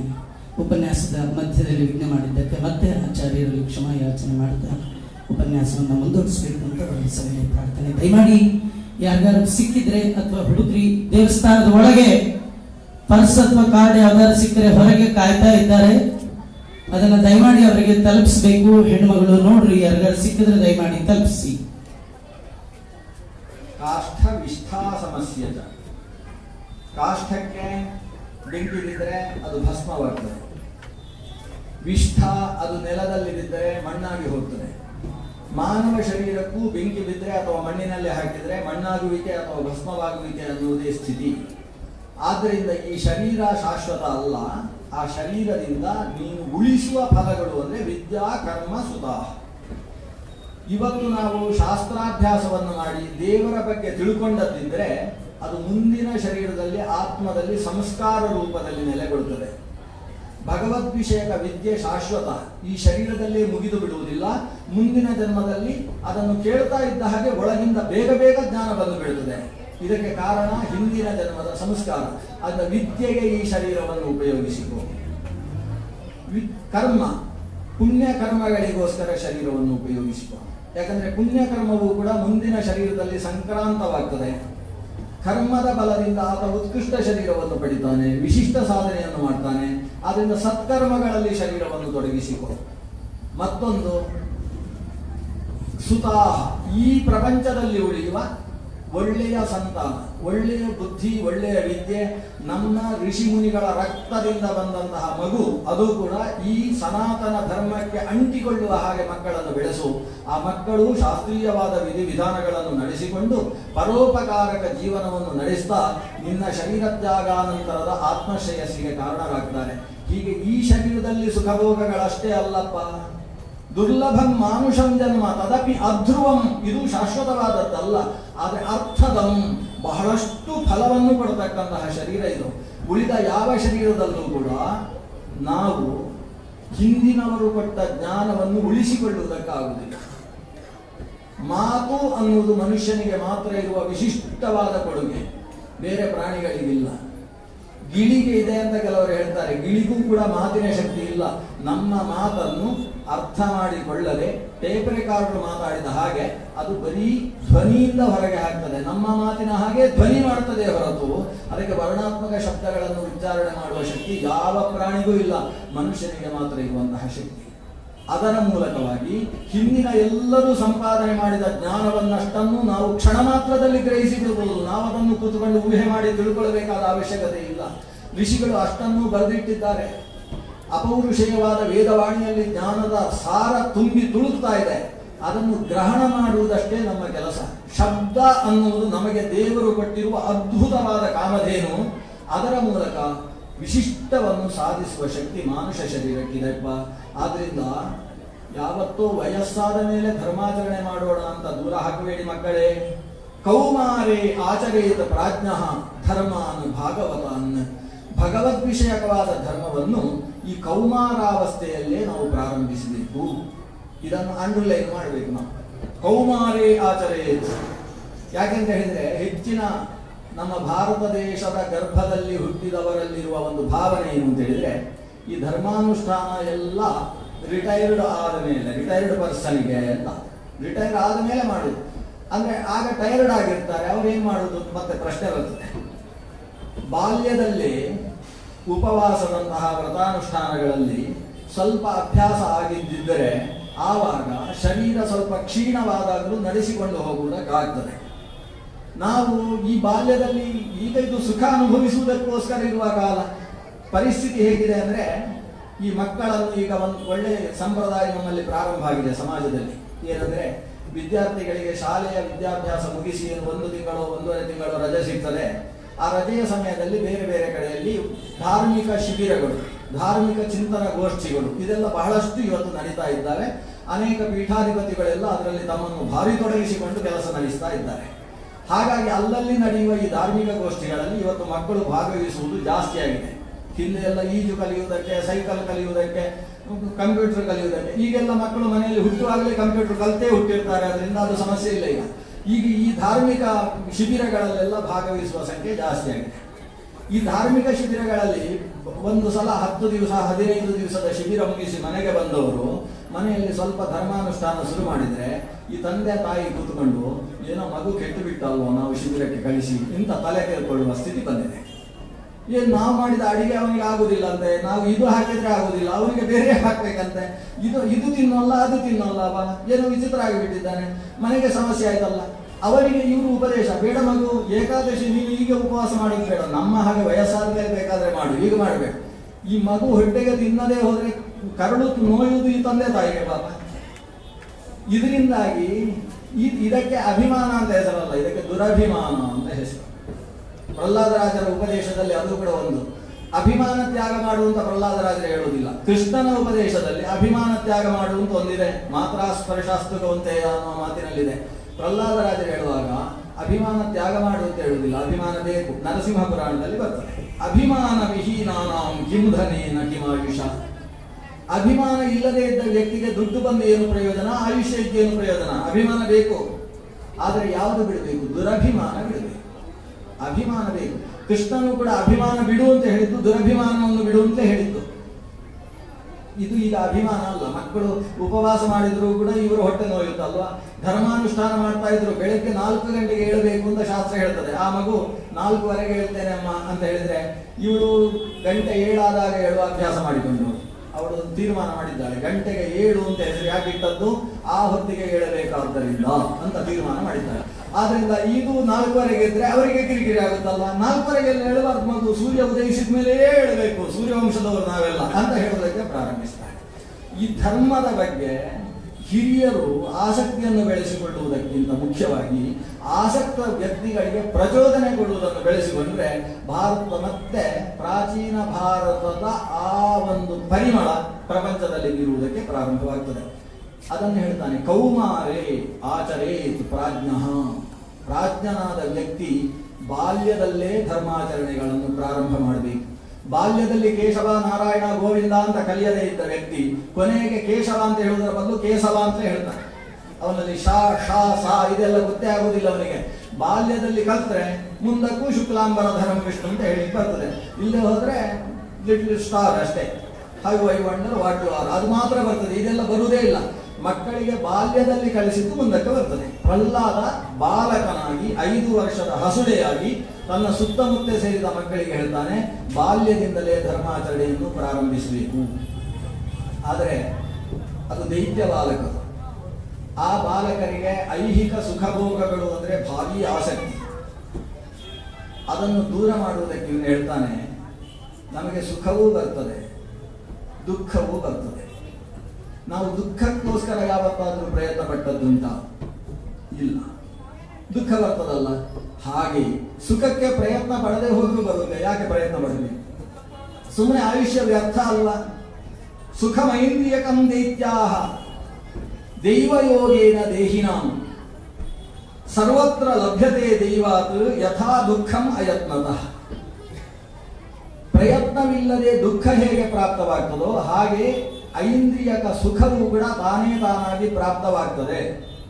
ಈ ಶಬ್ದ ಕೇಳಿದ್ರೆ ಏನೋ ಪ್ರಹ್ಲಾದ ತಿರುಚಿ ಹೇಳ್ತಾ ಇದ್ದಾನೆ, ನಿಜವಾಗಿ ಪ್ರಪಂಚ ಹಾಗಿಲ್ಲ ಅಂತ ನಮಗೆ ಅನಿಸುತ್ತೆ. ಸುಖಕ್ಕೆ ಪ್ರಯತ್ನ ಪಟ್ಟರೆ ಮಾತ್ರ ಸಿಗೋದು, ದುಃಖ ಹಾಗಲ್ಲ, ಪ್ರಯತ್ನ ಪಡದೇ ಹೋದರೂ ಸಿಗುತ್ತೆ. ಇದು ವಸ್ತುಸ್ಥಿತಿ ಇಲ್ಲ. ನಾವು ಸುಖಕ್ಕೆ ಪ್ರಯತ್ನ ಪಟ್ಟಷ್ಟು ದುಃಖ ಜಾಸ್ತಿ ಸಿಗೋದು, ವಸ್ತುಸ್ಥಿತಿ ಹಾಗಿರುವುದು. ಮನುಷ್ಯನ ದುಃಖ ಅಂದ್ರೆ ಏನು, ಸುಖ ಅಂದ್ರೆ ಏನು ಅಂತ ವ್ಯಾಖ್ಯಾನ ಮಾಡುವುದಕ್ಕೆ ಇಲ್ಲಿಯ ತನಕ ಯಾವ ಮನಃಶಾಸ್ತ್ರಜ್ಞರಿಗೂ ಸಾಧ್ಯ ಆಗಲಿಲ್ಲ. ಇವತ್ತಿಗೂ ಒಬ್ಬ PhD ಸೈಕಾಲಜಿ ವಿದ್ಯಾರ್ಥಿ PhD ಸುಖ ಅನ್ನೋ ವಿಷಯ ತಗೊಂಡು PhD ಮಾಡ್ತಾ ಇದ್ದಾನೆ ಇವತ್ತಿಗೂ ಕೂಡ. ಯಾಕಂದ್ರೆ ಇಲ್ಲಿಯ ತನಕದ ಯಾವ ಮನಃಶಾಸ್ತ್ರಜ್ಞರು ಕೂಡ ಸುಖ ದುಃಖಗಳ ಬಗ್ಗೆ ನಿಷ್ಕೃಷ್ಟವಾಗಿ ಹೀಗೆ ಅಂತ ಮಾತು ಹೇಳಿಲ್ಲ. ಪ್ರಹ್ಲಾದರಾಜರು ಹೇಳ್ತಾರೆ, ಸುಖ ಅಂದ್ರೆ ಏನು ಗೊತ್ತು? ಆನಂದ ಆನಂದ ಅಂತ ಅಂದುಕೊಳ್ಳುವುದು ಸುಖ ಅಷ್ಟೇ. ನಿಜವಾದ ಸುಖದ ಬಗ್ಗೆ ಇವನಿಗೆ ಪರಿಜ್ಞಾನವೇ ಇಲ್ಲ. ಸುಖ ಅಂದ್ರೆ ಏನು ಅಂತ ಗೊತ್ತಿದ್ದು ಇವ ಸುಖ ಅಂತ ಹೇಳುವುದಲ್ಲ, ಮತ್ತೆ ಸುಖ ಅಂತ ಭ್ರಾಂತಿಯಿಂದ ತಿಳ್ಕೊಳ್ಳುವುದು, ಇದು ಸುಖ. ಶುಕಾಚಾರ್ಯರು ಹೇಳಿದ ಮಾತನ್ನೇ ಪ್ರಹ್ಲಾದ ಸ್ವಲ್ಪ ವ್ಯತ್ಯಾಸವಾಗಿ ಹೇಳಿದ್ದು. ಶುಕಾಚಾರ್ಯರು ಹೇಳ್ತಾರೆ, ದುಃಖೇಶು ಸುಖಮಾನಿನಃ. ಮನುಷ್ಯನ ಸುಖ ಅಂದ್ರೆ ಏನು ಅಂದ್ರೆ ಸುಖಕ್ಕೋಸ್ಕರ ಪ್ರಯತ್ನ ಪಡ್ತಾ ದುಃಖವನ್ನು ಅನುಭವಿಸುವುದಕ್ಕೆ ಮನುಷ್ಯ ಸುಖ ಅಂತ ಕರೆಯುವುದು ಅಂತ ಹೇಳ್ತಾರೆ. ಇದು ಯಾವ ವಿಷಯದಲ್ಲಿ ಬೇಕಾದರೂ ನೀವು ಆಲೋಚನೆ ಮಾಡಿ. ಅವನು ನೌಕರ, ಅವ ಸರ್ಕಾರದ ನೌಕರಿಯಲ್ಲಿದ್ದಾನೆ ಅಂತ ಅಂದುಕೊಳ್ಳುವ, ಹೆಚ್ಚು ಸಂಬಳ ಬರುವುದಿಲ್ಲ. 20ನೇ ತಾರೀಕಿಗೆ ಅವನ ಸಂಬಳ ಪೂರ್ತಿ ಖಾಲಿ ಆಗುತ್ತೆ. ಆಮೇಲೆ 10 ದಿವಸಕ್ಕಾದರೆ ಮತ್ತೆ ಹೊಸ ಸಂಬಳ 1ನೇ ತಾರೀಕಿಗೆ ಬ್ಯಾಂಕ್ ಅಕೌಂಟಿಗೆ ಬಂದು ಬೀಳುತ್ತದೆ. ಈಗ ಈ 10 ದಿವಸದಲ್ಲಿ ಸ್ವಲ್ಪ ಸಾಲ ಮಾಡಿ ಆತ ಹೊಟ್ಟೆಯನ್ನು ಹೊರದುಕೊಳ್ಳುವ ಕೆಲಸ ಮಾಡ್ತಾನೆ. 26ನೇ ತಾರೀಕು ಬಂದಾಗ ಆನಂದ ಪ್ರಾರಂಭ ಆಗ್ತದೆ. ಇನ್ನು 4 ದಿವಸಕ್ಕೆ ಸಂಬಳ ಬರ್ತದಪ್ಪ, ಅಬ್ಬಾ ಅಂತ ಖುಷಿ ಅವನಿಗೆ. 28 ಮುಗಿದು 29 ಸಾಯಂಕಾಲ ಆಗುವಾಗ ಇನ್ನು ನಾಳೆ ಒಂದೇ ದಿವಸ ಚಾತುರ್ಮಾಸ್ಯ ವ್ರತ ಮುಗಿತಾ ಬಂದ ಹಾಗೆ ಇನ್ನು ಒಂದೇ ದಿವಸ, ನಾಡಿದ್ದಿಗೆ ನಮಗೆ ಸಂಬಳ ಬಂತು, ಆನಂದವೂ ಆನಂದ. 30ನೇ ತಾರೀಕು ಮುಗಿದು 1ನೇ ತಾರೀಕು ಸಂಬಳ ಬಂತು. ಅಲ್ಲಿ ತನಕ ಖುಷಿ ಅವನಿಗೆ, ನಾಳೆ ಬರ್ತದೆ ಅಂತ. ಬಂದ ಕೂಡಲೇ ಅಲ್ಲಿ 20,000 ಸಾಲ ಆಗಿದೆ, ಇಲ್ಲಿ 2,000 ಸಾಲ, ಹಾಲ್ನವರಿಗೆ 1,500 ಕೊಡಬೇಕು, ಕೊಟ್ಟ ಖಾಲಿ ಆಯಿತು. ಖುಷಿ ಯಾವಾಗ ಆದದ್ದು ಅಂತ ಕೇಳಿದ್ರೆ ಅವನಿಗೂ ಗೊತ್ತಿಲ್ಲ. ಹಾಗಾದ್ರೆ ಆನಂದ ಎಲ್ಲಿ? ನಾಳೆ ಇದೆ ಅಂತ ಯೋಚನೆ ಮಾಡಿಕೊಂಡು ಇವತ್ತು ಕಷ್ಟಪಡ್ತಾನಲ್ವಾ, ಇನ್ನಷ್ಟು ರಾತ್ರಿ ಈ ಶಿಫ್ಟಿಗೂ ಸೇರಿ ಕೆಲಸ ಮಾಡಿದಲ್ವಾ, ಈ ಕಷ್ಟವನ್ನು ಸುಖ ಅಂತ ವ್ಯವಹಾರ ಮಾಡೋದು. ಅಂದ್ರೆ ಸುಖದ ನಿರೀಕ್ಷೆಯಲ್ಲಿ ಪಡುವ ಪಾಡು, ಅದನ್ನು ನಾವು ಸುಖ ಅಂತ ವ್ಯವಹರಿಸ್ತೇವೆ ಅನ್ನುವುದು ಒಂದು ಮನಃಶಾಸ್ತ್ರೀಯವಾದ ವಿವೇಚನೆ. ಇದೆಲ್ಲ ವಿಷಯದಲ್ಲೂ ಹಾಗೆ. ಈಗ ಭೋಜನದ ವಿಷಯ ಒಂದು, ಎಲ್ಲಾ ಮನುಷ್ಯನೂ ಖುಷಿ ಪಡುವಂತಹದ್ದು ಅಂತ ಒಂದಿದ್ರೆ ಅದು ಆಹಾರ ಸ್ವೀಕಾರ. ಆಹಾರವನ್ನು ಇವನೇ ಸಿದ್ಧ ಮಾಡ್ತಾನೆ, ಕಷ್ಟಪಟ್ಟು ಬೆಂಕಿಯ ಮುಂದೆ ಕೂತು ಅವನಿಗೆ ಬೆಂಕಿ ಬಿಸಿ ಇದೆ ಅಂತ ಗೊತ್ತಾದದ್ದೇ ಅವತ್ತಿನ ದಿವಸ. ಕಷ್ಟಪಟ್ಟು, ಆದರೆ ಖುಷಿ ಏನು, ಈಗ 12 ಗಂಟೆಗೆ ಅಡಿಗೆ ಆಗಿಬಿಡುತ್ತದೆ, ಏನು ಆನಂದ, ರುಚಿಯಾಗಿರ್ತದೆ ಅಂತ ಕಷ್ಟಪಟ್ಟ. 12 ಗಂಟೆಗೆ ಆಯಿತು, ಎಲ್ಲ ಹಾಕಿ ಕೂತ, ಫ್ಯಾನ್ ಜೋರು ಮಾಡಿ ಅಂತ ಹೇಳಿ ಶುರು ಮಾಡಿದ. ಮೈ ಬೆವರುವುದಕ್ಕೆ ಶುರು ಆಗ್ತಾ ಇದೆ ಊಟ ಮಾಡ್ತಾ ಇರುವಾಗ. ಇನ್ನಷ್ಟು ಗಾಳಿ ಹಾಕೊಂಡ, ಆಮೇಲೆ ತಲೆದಿಂಬು ಎಲ್ಲಿದೆ ಅಂತ ಕೇಳಿದ. ಶರೀರ ಹೊತ್ತುಕೊಳ್ಳಿಕ್ಕೆ ಆಗ್ತಾ ಇಲ್ಲ. ಇವನಿಗೆ ಆನಂದ ಯಾವಾಗ ಸಿಕ್ಕಿತು ಅಂತ ಪ್ರಶ್ನಿಸಿದ್ರೆ, ಈ ಹೊತ್ತಿಗೆ ಅಂತ ಹೇಳುವುದು ಕಷ್ಟ, ಹೇಳಲಿಕ್ಕೆ ಆಗ್ತದೆ, ಇನ್ನಷ್ಟು ವಿವೇಚನೆ ಮಾಡಬೇಕು. ಇದು ಪ್ರಾರಂಭ, ಇದು ಪೂರ್ವಪಕ್ಷ. ಇಷ್ಟು ಇದನ್ನು ಹೇಳ್ಬೋದು, ಆದರೆ ಅದಕ್ಕೆ ಇನ್ನೊಂದಷ್ಟು ಹೊತ್ತು ಬೇಕು. ಅಲ್ಲಿ ಭಗವತ್ ಚಿಂತನೆ ಅನ್ನುವುದು ಸೇರಿಕೊಂಡಾಗ ಅದು ಆರಾಮವಾಗುತ್ತೆ. ಆತ್ಮಾರಾಮ ಹಿ ಮುನಯ ನಿರ್ಗ್ರಂಥಾ ಅಪ್ಯುರುಕ್ರಮಿ. ಈ ಆತ್ಮಾರಾಮ ಅನ್ನುವುದು ಸೇರದೆ ಹೋದರೆ, ಅತಿಮಾನುಷವಾದ ಒಂದು ಸ್ವರೂಪದ ಚಿಂತನೆಯ ಜೊತೆಗೆ ನಾವು ಲೌಕಿಕವಾದ ಅನುಷ್ಠಾನಗಳನ್ನು ಜೋಡಿಸಿಕೊಳ್ಳದೆ ಹೋದರೆ ಅಲ್ಲಿ ಸುಖ ಅನ್ನುವ ಶಬ್ದಕ್ಕೆ ಅರ್ಥವಿಲ್ಲ ಅಂತ ಆಗ್ತದೆ. ಬರೀ ಅನುಕೂಲ ಅಂತ ಅಂದುಕೊಳ್ಳದ್ದೆಲ್ಲ ಸುಖ ಆಗುವುದಿಲ್ಲ. ಅನುಕೂಲ ವೇದನೀಯಂ ನಕಲು ಸರ್ವಂ ಸುಖಂ ಭವಿತುಮರ್ಹತಿ ನಾಪಿ ಪ್ರತಿಕೂಲ ವೇದನೀಯಂ. ಎಷ್ಟೋ ಸಂದರ್ಭದಲ್ಲಿ ನಮಗೆ ಪ್ರತಿಕೂಲ ಅಂತ ಅನಿಸಿದ್ದೂ ಸುಖವಾಗುತ್ತೆ, ಎಷ್ಟೋ ಸಂದರ್ಭದಲ್ಲಿ ಅನುಕೂಲ ಅಂತ ಅನಿಸಿದ್ದೂ ಸುಖವಾಗುವುದಿಲ್ಲ. ಈ ಸುಖ ದುಃಖಗಳು ಒಂದು ರೀತಿಯ ಮಾನಸ ಸ್ಥಿತಿಗತಿಯನ್ನು ಅನುಸರಿಸಿ ಇರ್ತದೆ. ಹಿಂಭಾಗದಿಂದ ಬಂದು ಒಬ್ಬ ಜೋರಾಗಿ ಹೊಡೆದ, ಇವನಿಗೆ ಸಿಟ್ಟು ಬಂತು, ಯಾರಿಷ್ಟು ಎಲುಬು ಪುಡಿಯಾಗುವ ಹಾಗೆ ಹೊಡೆದದ್ದು ಅಂತ ಹಿಂತಿರುಗಿ ನೋಡ್ತಾನೆ. ಇವನು ಬಾಲ್ಯದಲ್ಲಿ ಕಬಡ್ಡಿ ಆಡ್ತಾ ಇದ್ದಂತಹ ಗೆಳೆಯ, ಎಷ್ಟೋ ಕಾಲದಿಂದ ಎಲ್ಲೋ ಹೋಗಿದ್ದವ, ಕಾಣಿಸ್ತಾ ಇಲ್ಲ. ಏನು ಖುಷಿಯಾಗಿ ಅಪ್ಪಿಕೊಂಡ, ಎಷ್ಟು ಪ್ರೀತಿಯಪ್ಪ ನಿನಗೆ, ಎಷ್ಟು ಜೋರಾಗಿ ಹೊಡೆದಿ, ಏನು ಆನಂದ. ಅಷ್ಟು ಹೊಡೆದ್ರು ಕೂಡ ಅಷ್ಟು ಖುಷಿ ಅವನಿಗೆ. ಅದೇ ಇನ್ನೊಬ್ಬ ವ್ಯಕ್ತಿ ಇವನಿಗೆ ಕಂಡ್ರೆ ಆಗುದಿಲ್ಲ, ದಾರಿಯಲ್ಲಿ ಸಾಗುವಾಗ ಮೈ ತಾಗಿಕೊಂಡು ಹೋದ್ರೆ ಏನು ಕಣ್ಣು ಕಾಣೋಲ್ಲ ಇವರಿಗೆ ಅಂತ ಜೋರು ಮಾಡಿ ಸಿಟ್ಟು ಬಂದು ಏನೇನೋ ಆಗಿ ಹೋಗುತ್ತೆ. ಹಾಗಾದ್ರೆ ಇವ ಅಷ್ಟು ಜೋರು ಹೊಡೆದ್ರೂ ಕೂಡ ಖುಷಿ, ಅವನು ತಾಗಿಕೊಂಡು ಹೋದ್ರೆ ಇವನಿಗೆ ದುಃಖ. ಸುಖ ದುಃಖಗಳು ಮಾನಸ ಸ್ಥಿತಿಗತಿಯನ್ನು ಅನುಸರಿಸಿರ್ತವೆ. ಆದ್ರಿಂದ ಇದನ್ನು ಸುಖ, ಇದನ್ನು ದುಃಖ ಅಂತ ಒಂದು ವಸ್ತುವನ್ನು ಇಟ್ಟುಕೊಂಡು ನಾವು ನಿರೂಪಿಸುವುದಕ್ಕೆ ಸಾಧ್ಯ ಇಲ್ಲ. ಆದ್ರಿಂದ ಸುಖ ದುಃಖಗಳು ಯಾವಾಗ ಮನುಷ್ಯನಿಗೆ ಭಿನ್ನವಾಗಿರ್ತದೆ, ಮಾನಸ ಸ್ಥಿತಿಗತಿಗೆ ಭಿನ್ನವಾಗಿರ್ತದೆ, ಆ ಸ್ಥಿತಿಯಲ್ಲಿ ನಾವು ತೀರ್ಮಾನಿಸಬೇಕಾದದ್ದು ಯಾವ ಸುಖ ಲೋಕಕ್ಕೂ ಆತ್ಮಕ್ಕೂ ಹಿತವೋ ಅಂತದ್ದನ್ನು ಸುಖವನ್ನಾಗಿ ಮನಸ್ಸು ಪರಿಗ್ರಹಿಸುವ ಸ್ಥಿತಿಯಲ್ಲಿ ನಾವು ಬೆಳೆದು ನಿಲ್ಲಬೇಕು. ಕಷ್ಟವೇ ಕೆಲವು ಸಲ ಸುಖ. ಇನ್ನೊಬ್ಬರಿಗೆ ನಮ್ಮಲ್ಲಿ 10 ರೂಪಾಯಿ ಇರುವುದು, ಅವನಲ್ಲಿ 1 ರೂಪಾಯಿಯೂ ಇಲ್ಲ, ಪ್ರವಾಹದಿಂದ ಕೊಚ್ಚಿ ಹೋಗಿದೆ. ನಮ್ಮಲ್ಲಿರುವ 10ರಲ್ಲಿ 5 ಕೊಟ್ಟಾಗ ಸಿಗುವ ಸುಖ, ಆ 5ಅನ್ನು ಇವನೇ ತಿಂದು ತೇಗಿದ್ರೆ ಸಿಗುವುದಿಲ್ಲ. ಕೊಟ್ಟದರಲ್ಲಿ ಸುಖ ಇದೆ, ಅದನ್ನು ಸುಖವನ್ನಾಗಿಸಿಕೊಳ್ಳುವ ಮನಸ್ಥಿತಿಯನ್ನು ನಾವು ಮಾಡಿಕೊಳ್ಬೇಕಷ್ಟೇ. ಆದ್ರಿಂದ ಸುಖ ಅನ್ನೋದು ನಾವು ಪ್ರಯತ್ನ ಪಟ್ಟು ಬರುವುದಲ್ಲ, ಮನಸ್ಸನ್ನು ಒಗ್ಗಿಸಿಕೊಳ್ಳುವುದರಿಂದ ಬರುವುದು. ಅದಕ್ಕೋಸ್ಕರ ನಾವು ಪ್ರಯತ್ನ ಪಡಬಾರ್ದಪ್ಪ. ಈ ಸುಖಕ್ಕೋಸ್ಕರ ನಾವು ಪ್ರಯತ್ನ ಪಟ್ಟರೆ ತತ್ಪ್ರಯಾಸೋ ನ ಕರ್ತವ್ಯ ಯತಃ ಆಯುರ್ವ್ಯಯ ಪರಂ.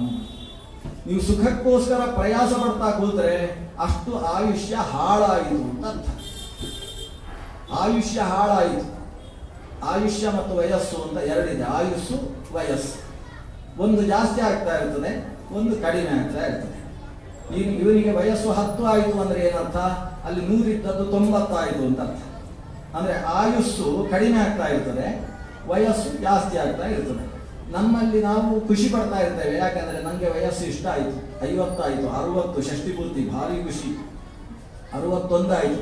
ನಾವು ಜಾಸ್ತಿ ಆಗುವುದನ್ನು ಮಾತ್ರ ಯೋಚನೆ ಮಾಡ್ತೇವೆ. ಅಲ್ಲಿ 60 ಆದಾಗ ಅಲ್ಲಿ 40ಕ್ಕೆ ಇಳಿಯಿತು, ಅದು ಯೋಚನೆ ಮಾಡುವುದಿಲ್ಲ ನಾವು. ಇಲ್ಲಿ 61 ಆದಾಗ ಅಲ್ಲಿ 39ಕ್ಕೆ ಇಳಿಯಿತು ಆಯುಸ್ಸು. ವಯಸ್ಸು ಜಾಸ್ತಿ ಆಗುವುದನ್ನು ಯೋಚನೆ ಮಾಡ್ತಾ ಕೊಡ್ತೇವೆ, ಆಯುಸ್ಸು ಕಡಿಮೆ ಆಗುವುದನ್ನು ಯೋಚಿಸುವುದಿಲ್ಲ. ಒಂದು ಲೆಕ್ಕದಲ್ಲಿ ಒಳ್ಳೆಯದು, ಯಾಕಂದ್ರೆ ಸಕಾರಾತ್ಮಕವಾದ ಮನಸ್ಥಿತಿ ಬೇಕು. ಪ್ರಹ್ಲಾದರಾಜರು ಅದನ್ನು ಹೇಳ್ತಾರೆ. ಅವರ ಮುಂದಕ್ಕೆ ದಯಾಂಗುರುತ ಅಂತ ಹೇಳಬೇಕಾದ್ರೆ ಈ ಮಾತು ಹೇಳ್ತಾರೆ.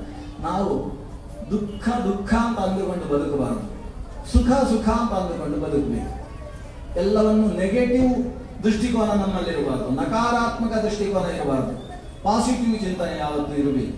ಯಾಕಂದ್ರೆ ಈ ಪಾಸಿಟಿವ್ ಚಿಂತನೆ ಏನಿದೆ, ಸಕಾರಾತ್ಮಕವಾದಂತಹ ಅಥವಾ ರಚನಾತ್ಮಕವಾದ ಚಿಂತನೆಗಳೇನಿದ್ದಾವೆ, ಅದು ಲೋಕಕ್ಕೂ ಉಪಕಾರ, ಮನುಷ್ಯನಿಗೂ ಉಪಕಾರ. ಈ ಸ್ಕಾಂದದಲ್ಲಿ ಒಂದು ಕಥೆ ಬರ್ತದೆ. ಆ ಕಾಲದಲ್ಲೂ ಕೂಡ ಚಪ್ಪಲಿ ಮಾರುವಂತಹ ವ್ಯವಹಾರ ಆ ಕಾಲದಲ್ಲೂ ಇತ್ತು. ಚರ್ಮಾರರು ಅಂತ ಅವರನ್ನು ಕರೀತಾ ಇದ್ರು. ಆ ಅಪ್ಪನಿಗೆ ವ್ಯಾಪಾರ ವಹಿವಾಟು ಮಾಡಿ ಸುಸ್ತಾಗಿ 70ನೇ ಶಾಂತಿ ಆದ ಮೇಲೆ ತಾನು ವಾನಪ್ರಸ್ಥಕ್ಕೆ ಹೋಗಬೇಕು ಅಂತ ಅನಿಸಿತು. ತನ್ನ ಅಂಗಡಿಯನ್ನು ಮಾರಾಟ ಮಾಡಿ ಬಂದ ದುಡ್ಡನ್ನು 2 ಮಕ್ಕಳಿಗೆ ಹಂಚಿದ. ಈ ದುಡ್ಡು ಹಿಡಿದುಕೊಂಡು ನೀವು ಬೇರೆ ಊರಿಗೆ ಹೋಗಿ, ಈ ಊರಿನಲ್ಲಿ ಬೇರೆ ಬೇರೆ ವ್ಯಾಪಾರಿಗಳು ನಮಗೆ ಎದುರಂಗಡಿ ಹಾಕಿಟ್ಟಿದ್ದಾರೆ, ಅದಕ್ಕೆ ಬೇರೆ ಕಡೆಯಲ್ಲಿ ನಮ್ಮ ಕುಲ ಕಸುಬು ಮಾಡಿಕೊಂಡು ಜೀವನ ನಡೆಸರಪ್ಪ ಅಂತ ಹೇಳಿ ಅಪ್ಪ ಹೊರಟ. ಈ ಮಕ್ಕಳಲ್ಲಿ ಒಬ್ಬ ಹೊರಟ, ಅವನ ಅಣ್ಣ ಹೋಗಿ ಎಲ್ಲಿ ಅಂಗಡಿ ಹಾಕ್ತಾನೆ, ಅವರು ಬಿಟ್ಟ ಊರಿನಲ್ಲಿ ನಾನು ಅಂಗಡಿ ಹಾಕುವುದು ಅಂತ ತಮ್ಮ ತುಂಬ ವಿಧೇಯ, ಅಣ್ಣ ಹೋದ ಮೇಲೆ ಆಮೇಲೆ ಹಿಂದುಗಡೆ ಹೋಗುವುದು ಅಂತ ತೀರ್ಮಾನಿಸಿ ಅಣ್ಣ ಒಂದು ಊರಿಗೆ ಬಂದ. ಆ ಊರಲ್ಲಿ ನೋಡಿದ ಯಾರೂ ಪಾದರಕ್ಷೆ ಹಾಕಿಕೊಂಡು ಓಡಾಡುವುದಿಲ್ಲ. ಇಲ್ಲಿ ಪಾದರಕ್ಷೆ ಯಾರೂ ಹಾಕುವುದಿಲ್ಲ, ನಾನು ಅಂಗಡಿ ಇಟ್ಟರೆ ಏನು ವ್ಯಾಪಾರ ಆಗ್ಲಿಕ್ಕೆ ಸಾಧ್ಯ ಇಲ್ಲ ಅಂತ ತೀರ್ಮಾನ ಮಾಡಿದ. ಅಲ್ಲಿಂದ ಮುಂದೆ ಹೋದ. ಮುಂದಿನ ಊರಿಗೆ ಹೋದ, ಅಲ್ಲೂ ಕೂಡ ಪಾದರಕ್ಷೆ ಯಾರೂ ಇಲ್ಲ. ಇನ್ನೊಂದು ಊರಿಗೆ ಹೋದ, ಅಲ್ಲಿ ನೋಡಿದ್ರೆ ಎಲ್ಲರ ಪಾದದಲ್ಲೂ ಪಾದರಕ್ಷೆ ಇದೆ. ಇಲ್ಲಿ ಎಲ್ಲರೂ ಪಾದರಕ್ಷೆ ಹಾಕೊಂಡಿದ್ದಾರೆ, ನಾನು ಅಂಗಡಿ ಇಟ್ಟರೆ ಯಾರು ತಗೊಳ್ತಾರೆ ಅಂತ ಅನ್ಕೊಂಡು ಅಲ್ಲಿಂದ ಹೋದ. ಕಾಡಿನ ಮಧ್ಯದಲ್ಲಿ ಡಕಾಯಿತರ ಕೈಗೆ ಅವನಲ್ಲಿದ್ದ ದುಡ್ಡು ಹೋಗಿ ಅವನು ಬಿಕಾರಿ ಆದ. ಇನ್ನೊಬ್ಬ ತಮ್ಮ ಅವನ ಅಣ್ಣ ಇಲ್ಲಿ ಅಂಗಡಿ ಹಾಕಿದ್ದಾನೆ ಅಂತ ನೋಡಿಕೊಂಡು ಬಂದ್ರೆ ಒಂದು ಊರಿನಲ್ಲಿ ಯಾರೂ ಪಾದರಕ್ಷೆ ಹಾಕೊಳ್ಳಿಲ್ಲ. ಅಣ್ಣ ಅಂಗಡಿ ಹಾಕಿದ್ದಾನೆ ನೋಡಿದ್ದಾನೆ, ಇಲ್ಲ ಅಣ್ಣ ಹಾಗೆ ಮುಂದಕ್ಕೆ ಹೋಗಿದ್ದಾನೆ ಅಂತ ಸುದ್ದಿ ಸಿಕ್ಕಿತು. ಇವ ಯೋಚಿಸಿದ, ಇಲ್ಲಿ ಬಹುಶಃ ಅಂಗಡಿಯೇ ಇಲ್ಲ, ಯಾಕಂದ್ರೆ ಇವರಿಗೆ ಪಾದರಕ್ಷೆಯ ಪರಿಚಯವೇ ಇಲ್ಲ. ನಾನು ಅಂಗಡಿ ಹಾಕಿದ್ರೆ ಬೇಕಾದಷ್ಟು ವ್ಯಾಪಾರ ಆದೀತು ಅಂತ ಅಲ್ಲೇ ಅಂಗಡಿ ಹಾಕಿದ, ಚೆನ್ನಾಗಿದ್ದಾನೆ. ಇದು ಕಥೆ, ಪುರಾಣದ ಕಥೆ. ನಮ್ಗೆ ಅಲ್ಲ ಚಪ್ಪಲಿಯ ಕಥೆ ಪುರಾಣದಲ್ಲಿ ಯಾಕೆ ಬಂತು? ಇದು ನೆಗೆಟಿವ್ ಪಾಸಿಟಿವ್ ಚಿಂತನೆಯ ಬಗ್ಗೆ ಹೇಳುವ ಕಥೆ. ಒಬ್ಬ ಚಿಂತಿಸಿದ, ಯಾರಲ್ಲೂ ಪಾದರಕ್ಷೆ ಇಲ್ಲ, ನಾನು ಅಂಗಡಿ ಹಾಕಿದ್ರೆ ಯಾರೂ ತಗೊಳ್ಳಲ್ಲ ಅಂತ ಚಿಂತಿಸಿದ. ಇನ್ನೊಬ್ಬ, ಯಾರು ಹಾಕೊಳ್ತಾ ಇಲ್ಲ, ನಾನು ಹಾಕಿದ್ರೆ ಎಲ್ಲರೂ ತಗೊಳ್ತಾರೆ ಅಂತ ಚಿಂತಿಸಿದ.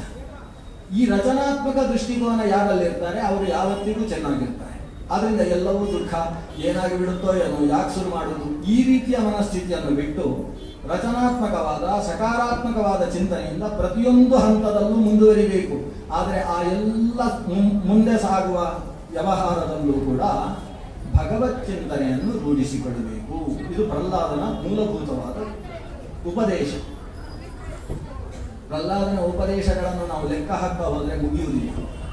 ಆತ ಪ್ರಮುಖವಾಗಿ ಹೇಳ್ತಾನೆ, ಲೆಕ್ಕ ಹಾಕಿ ಮನುಷ್ಯನ ಆಯುಷ್ಯವನ್ನು 100 ಅಂತ ಲೆಕ್ಕ ಹಾಕಿದರೆ ಆ 100ರಲ್ಲಿ 50ರಷ್ಟು ವರ್ಷವನ್ನು ನಿದ್ದೆಯಲ್ಲಿ ಕಳೆದು ಬಿಡ್ತಾನೆ. ಆಮೇಲೆ ಬಾಲ್ಯದಲ್ಲಿ ಆಟ ಆಡ್ತಾ ಕ್ರೀಡೆಯಲ್ಲಿ ತೊಡಗಿ 20ರಷ್ಟು ಕಳೆದು ಬಿಡ್ತಾನೆ. ಕೊನೆಗೆ ವಯಸ್ಸಾದ ಮೇಲೆ ಕೆಲಸ ಮಾಡಲಿಕ್ಕೆ ಆಗದೇ ಇರುವ ಸ್ಥಿತಿಯಲ್ಲಿ ಮತ್ತೆ 20 ಹೋಗುತ್ತೆ. ಮಧ್ಯದಲ್ಲಿ ಉಳಿದ ಅಲ್ಪ ವಯಸ್ಸು ಅಂತ ಏನಿದೆ ಅದು ಕೂಡ ದುಡ್ಡು ಸಂಪಾದನೆ ಮಾಡುವುದಕ್ಕೆ, ಕುಟುಂಬ ಪೋಷಣೆ ಮಾಡುವುದಕ್ಕೆ ಅಂತ ಕಳೆದು ಬಿಡ್ತಾನೆ. ಆದ್ದರಿಂದ ದೈವೀ ಚಿಂತನೆಯಲ್ಲಿ ಅವನಿಗೆ ಪುರುಸೊತ್ತು ಇಲ್ಲ ಅಂತಾಗಿದೆ. ಈ ವಿಷಯವನ್ನು ಮಕ್ಕಳೇ ನೀವೆಲ್ಲರೂ ಬಹಳ ಜಾಗೃತೆಯಾಗಿ ತಿಳ್ಕೊಳ್ಬೇಕು. ಅಂದ್ರೆ ಭಗವಂತನಿಗೆ ಪುರುಸೊತ್ತು ಅಂತ ಹೆಸರು. ಕನ್ನಡದ ಪುರುಸೊತ್ತು, ಸಂಸ್ಕೃತದಲ್ಲಿ ಸ್ವಂ ಅಂದ್ರೆ ಸೊತ್ತು, ಸ್ವಂ ಅನ್ನೋದು ಸೊತ್ತು ಅಂತ ಆಗಿದೆ ಕನ್ನಡದಲ್ಲಿ. ಸೊತ್ತು ಅಂದ್ರೆ ವಸ್ತು, ಪುರು ಅಂದ್ರೆ ದೊಡ್ಡದು, ದೊಡ್ಡದಾದ ಸೊತ್ತು ಅಂತ ಹೇಳಿದ್ರೆ ಅದು ಪರಮಾತ್ಮ ಅಂತ ಕರೆಸಿಕೊಂಡ ಭಗವಂತ. ನಮಗೆ ಉಳಿದ ಎಲ್ಲ ವಿಷಯಗಳಲ್ಲೂ ಪುರುಸೊತ್ತಿರ್ತದೆ. ಊಟಕ್ಕೆ ಪುರುಸೊತ್ತಾಗ್ತದೆ, ಆಫೀಸಿಗೆ ಹೊರಡುವುದಕ್ಕೆ 5 ನಿಮಿಷ ಬೇಗವೇ ಪುರುಸೊತ್ತು ಮಾಡಿಕೊಳ್ತೇವೆ, ದಿವಸ ವಾರ್ತೆಯನ್ನು ನೋಡುವುದಕ್ಕೆ ಅಂತ ಒಂದಿಷ್ಟು ಪುರುಸೊತ್ತಿರ್ತದೆ, ವಾಟ್ಸಾಪ್ಗಳಲ್ಲಿ ಚಾಟ್ ಮಾಡುವುದಕ್ಕೆ ಮತ್ತೊಂದಕ್ಕೆ ಸಿಕ್ಕಾಪಟ್ಟೆ ಪುರುಸೊತ್ತಿರ್ತದೆ. ಆದರೆ ಒಂದು ದೇವರ ಹತ್ರ ಕೂತ್ಕೊಂಡು ಇಷ್ಟು ಹೊತ್ತು ನಿನ್ನ ಅನುಷ್ಠಾನ ಮಾಡು ಅಂತ ಹೇಳಿದ್ರೆ, ಭಜನೆ ಮಾಡು ಅಂತ ಹೇಳಿದ್ರೆ ಪುರುಸೊತ್ತಿರ್ತದೆ. ಅದಕ್ಕೆ ಪುರುಸೊತ್ತಿಲ್ಲ, ಸಿಕ್ಕಾಪಟ್ಟೆ ಕೆಲಸ ಇದೆ. ಪ್ರಹ್ಲಾದ ಹೇಳುವುದು, ನೀನು ಅದಕ್ಕೆ ಪುರುಸೊತ್ತು ಮಾಡ್ಕೋ. ಯಾಕಂದ್ರೆ ಎಲ್ಲಕ್ಕಿಂತ ದೊಡ್ಡದು ನಿನಗೆ ನೆಮ್ಮದಿ. ಇವತ್ತು ಸಿಕ್ಕಿದ ಈ ಮಾನುಷ ಜನ್ಮ ಪಾರತ್ರಿಕ ಶ್ರೇಯಸ್ಸಿಗೆ ಸೋಪಾನವಾಗುವುದಕ್ಕೆ ಬೇಕಾದ ಸಾಧನೆಯನ್ನು ನೀನು ಮಾಡಿಕೊಳ್ಬೇಕು. ರಾಯರ ಉಪದೇಶವಾಣಿ ಇದೇ ಥರ ಇರುತ್ತೆ. ಪ್ರಹ್ಲಾದನ ಉಪದೇಶಕ್ಕೂ ರಾಯರ ಉಪದೇಶಕ್ಕೂ ಎರಡನ್ನು ತೂಗಿ ನೋಡಿದರೆ ಶಬ್ದ ಮಾತ್ರ ಬೇರೆ. ಯಾಕಂದ್ರೆ ಒಂದು ಕೃತಯುಗದ ಉಪದೇಶ, ಒಂದು ಕಲಿಯುಗದ ಉಪದೇಶ, ಇಷ್ಟೇ. ಒಂದು ಕಲಿಯುಗದ ಕಲ್ಪವೃಕ್ಷ, ಇನ್ನೊಂದು ಕೃತಯುಗದ ಕಾಮಧೇನು. ಈ ಯುಗ ವ್ಯತ್ಯಾಸದಿಂದ ಶಬ್ದದಲ್ಲಿ ಭೇದವೇ ಹೊರತು ಆ ಉಪದೇಶದ ಸ್ಪಿರಿಟ್, ವಿಷಯ ಉಪದೇಶದ ಹಿನ್ನೆಲೆಯಲ್ಲಿರತಕ್ಕಂತಹ ಪೋಷಕ ಪ್ರೇರಕ ಸ್ವರೂಪ ಅದು ಸಮಾನವಾಗಿದೆ. ಇವತ್ತು ಪ್ರಹ್ಲಾದ ಮತ್ತೊಂದು ಮಾತು ಹೇಳ್ತಾನೆ, ನಾವು ಮಾಡಬೇಕಾದದ್ದು ದೈತ್ಯ ಸ್ವಭಾವ ಅಲ್ಲ, ಸಾತ್ವಿಕ ಸ್ವಭಾವವನ್ನು ಬೆಳೆಸಿಕೊಳ್ಳಬೇಕು, ದಯೆಯನ್ನು ಮಾಡಬೇಕು, ಎಲ್ಲರಲ್ಲೂ ದಯಾಭಾವವನ್ನು ನಾವು ತುಂಬಿಕೊಳ್ಳಬೇಕು. ಆತ ಹೇಳ್ತಾನೆ, ದೇವರಲ್ಲಿ ಭಕ್ತಿ ಮಾಡಬೇಕು. ಪ್ರಹ್ಲಾದನ ಉಪದೇಶ ಇಲ್ಲಿ 2 ಬಾರಿ ಬರ್ತದೆ. ಒಂದು ಸಲ ಮಕ್ಕಳಿಗೆ ಉಪದೇಶ ಮಾಡ್ತಾನೆ, ಆಮೇಲೆ ಮಕ್ಕಳೇ ಕೇಳ್ತಾರೆ, ನಮ್ಮ ಗುರುಗಳು ಹೇಳುವುದಿಲ್ಲಲ್ವ ಇದನ್ನು, ನೀನು ಯಾರ ಹತ್ರ ಕಲ್ತಿ ಅಂತ ಕೇಳ್ತಾರೆ. ಆವಾಗ ಪ್ರಹ್ಲಾದ ಹೇಳ್ತಾನೆ, ಹಿಂದೆ ನಾರದರು ಕಯಾದುವಿನ ಹೊಟ್ಟೆಯಲ್ಲಿದ್ದಾಗ ನನಗೋಸ್ಕರ ಹೇಳಿದರು, ಅವರು ನನಗೋಸ್ಕರ ಹೇಳಿದ್ರಿಂದ ನನಗೆ ಇವತ್ತು ನೆನಪಿದೆ, ಅಮ್ಮನಿಗೋಸ್ಕರ ಹೇಳಿದ್ದಲ್ಲ, ಅದರಿಂದ ಅವರು ಮರೆತು ಬಿಟ್ಟಿದ್ದಾರೆ. ತತ್ತು ಕಾಲಸ್ಯ ದೀರ್ಘತ್ವಾದ ಸ್ತ್ರೀತ್ವಾಚೈವ ತಿರೋಧತೆ. ಅಮ್ಮನಿಗೆ ಮರೆತು ಹೋಗಿದೆ, ಆದರೆ ನನಗೆ ಇವತ್ತಿಗೂ ನೆನಪಿದೆ. ಋಷಿನ ಅನುಗೃಹೀತಂ ಮಾಂ ಅದ್ಯಾಪಿ ನ ವಿಮುಂಚತಿ. ಋಷಿಯ ಅನುಗ್ರಹದಿಂದ ಇವತ್ತಿಗೂ ನಾನು ಅದನ್ನು ಮರಿತಾ ಇಲ್ಲ, ನನಗೆ ನೆನಪಿದೆ. ಹೀಗೆ ಹೇಳಿ ಆ ಋಷಿಗಳು ಹೀಗೆ ಉಪದೇಶ ಮಾಡಿದರು ಅಂತ ಮತ್ತೊಮ್ಮೆ ಉಪದೇಶ ಶುರು ಮಾಡ್ತಾರೆ. ಆ ಹೊತ್ತಿಗೆ ಆತ ಹೇಳ್ತಾನೆ, ದೇವರಲ್ಲಿ ಭಕ್ತಿ ಮಾಡಬೇಕು. ಜೀವನದ ಪರಮ ಉದ್ದೇಶ ಜೀವನದಿಂದ ಮತ್ತೊಮ್ಮೆ ಈ ಶರೀರಕ್ಕೆ ಬರದೇ ಇರುವ ರೀತಿಯ ಬಿಡುಗಡೆ. ಇದಕ್ಕೆ ಮೋಕ್ಷ ಅಂತ ಹೆಸರು. ಆದ್ರಿಂದ ಈ ಶರೀರವನ್ನು ಪಡೆದದ್ದು ಯಾಕೆ ಅಂದರೆ ಶರೀರವನ್ನು ಕಳೆದುಕೊಳ್ಳುವುದಕ್ಕೋಸ್ಕರ ಶರೀರವನ್ನು ಪಡೆದದ್ದು. ಒಮ್ಮೆ ಶರೀರ ಸಿಕ್ಕಿದ್ರೆ ಮತ್ತೆ ಮತ್ತೆ ಶರೀರ ಸಿಗ್ತಾ ಇರ್ತದೆ. ಆದರೆ ಸಿಗುವ ಶರೀರದಲ್ಲಿ ಈ ಶರೀರ ಹುಟ್ಟು ಸಾವು ಹುಟ್ಟು ಸಾವು ಹುಟ್ಟು ಸಾವು ಅನ್ನುವ ಏನು ಚಕ್ರ ಇದೆ, ಆ ಚಕ್ರದಿಂದ ಹೊರಗೆ ಬರುವುದಕ್ಕೆ ಅರ್ಥಾತ್ ಬಿಡುಗಡೆಗೆ ನಾವು ಪ್ರಯತ್ನ ಪಡಬೇಕು. ಇದು ಮಾನುಷ ಜೀವನದ ಪರಮ ಉದ್ದೇಶವಾಗಿರಬೇಕು. ಈ ಬಿಡುಗಡೆ ಆಗಬೇಕು ಅಂತಾದರೆ ಅದಕ್ಕೆ ಭಕ್ತಿ ಒಂದೇ ಸಾಧನ, ಮೋಕ್ಷಕ್ಕೆ ಸಾಧನ. ದಯಾ ಮುಕ್ತಿರ್ ನಚಾನ್ಯಥ. ಭಕ್ತಿಯಿಂದಲೇ ಮೋಕ್ಷ, ಭಕ್ತಿಯೊಂದೇ ಬಿಡುಗಡೆಗೆ ಸಾಧನವಾಗಿರತಕ್ಕಂಥದ್ದು. ಭಕ್ತಿಯನ್ನು ಮಾಡುವುದು ಹೇಗೆ ಅಂತ ಈ ದೈತ್ಯ ಬಾಲಕರ ಪ್ರಶ್ನೆ. ನೋಡಿ, ದೈತ್ಯ ಬಾಲಕರಿಗೆ ಭಕ್ತಿಯ ಬಗ್ಗೆ ಪ್ರಹ್ಲಾದರಾಜರು ಉಪದೇಶ ಕೊಡ್ತಾರೆ. ಇನ್ನು ನಮ್ಮಂತವರಿಗೆ ಭಕ್ತಿಯ ಬಗ್ಗೆ ಗ್ರಹಣ ಮಾಡುವುದು ಬಹಳ ಸುಲಭ. ದೈತ್ಯರೇ ಗ್ರಹಿಸಿದ್ರು ಅಂದಮೇಲೆ ನಮಗೇನು ಕಷ್ಟ ಅದು? ದೈತ್ಯರಿಗೆ ಪ್ರಹ್ಲಾದ ಹೇಳುವ ಕ್ರಮ ನೋಡಿ, ಭಕ್ತಿ ಅಂದರೆ ಬೇರೇನೂ ಅಲ್ಲ ಮಕ್ಕಳೇ, ಭಕ್ತಿ ಅಂದರೆ ಪ್ರೀತಿಸುವುದು. ಪ್ರೀತಿಸುವುದು ಅನ್ನೋದು ಹುಲಿ ಸಿಂಹಗಳಿಗೂ ಸಾಧ್ಯ ಆಗುತ್ತೆ, ಇನ್ನು ನಮ್ಮಂತವರಿಗೆ ಸಾಧ್ಯ ಆಗುವುದಿಲ್ವೇನು? ಹುಲಿ ಸಿಂಹಗಳು ಕೂಡ ತಮ್ಮ ಮಕ್ಕಳನ್ನು ತಮ್ಮ ಹೆಂಡತಿಯನ್ನು ಪ್ರೀತಿಸ್ತವೆ, ಅವುಗಳಿಗೂ ಪ್ರೀತಿ ಇದೆ. ಪರಮ ಕ್ರೂರ ರಣಹದ್ದು, ಅತ್ಯಂತ ಕ್ರೂರವಾದ ಪಕ್ಷಿ. ಆ ಪಕ್ಷಿಯೂ ಕೂಡ ತನ್ನ ಪುಟ್ಟ ಪುಟ್ಟ ಮಕ್ಕಳನ್ನು ಅತಿ ಪ್ರೀತಿಯಿಂದ ಕೊಕ್ಕಿನಿಂದ ಅದರ ರೆಕ್ಕೆಯಲ್ಲಿದ್ದ ಹೇರು ತೆಗೆದುಕೊಂಡು ಆನಂದ ಪಡುತ್ತೆ. ಹಾಗಾದ್ರೆ ಅತ್ಯಂತ ಕ್ರೂರವಾದ ಪ್ರಾಣಿಗಳಿಗೂ ಪ್ರೀತಿ ಅನ್ನೋದಿದೆ ಅಂದ ಮೇಲೆ ಈ ದೈತ್ಯ ಬಾಲಕರಾದ ನಮಗೆಲ್ಲ ಪ್ರೀತಿ ಇಲ್ವೇನು? ಇಷ್ಟೇ ವ್ಯತ್ಯಾಸ. ಭಕ್ತಿ ಅಂದ್ರೆ ಆ ಪ್ರೀತಿಯನ್ನು ನಾವು ಎಲ್ಲೆಲ್ಲೋ ಅಶಾಶ್ವತವಾದದರಲ್ಲಿ ಮಾಡ್ತಾ ಇದ್ದೇವೆ, ಅದನ್ನು ದೇವರ ಕಡೆಗೆ ಮಾಡಿದ್ರೆ ಮುಗಿಯಿತು.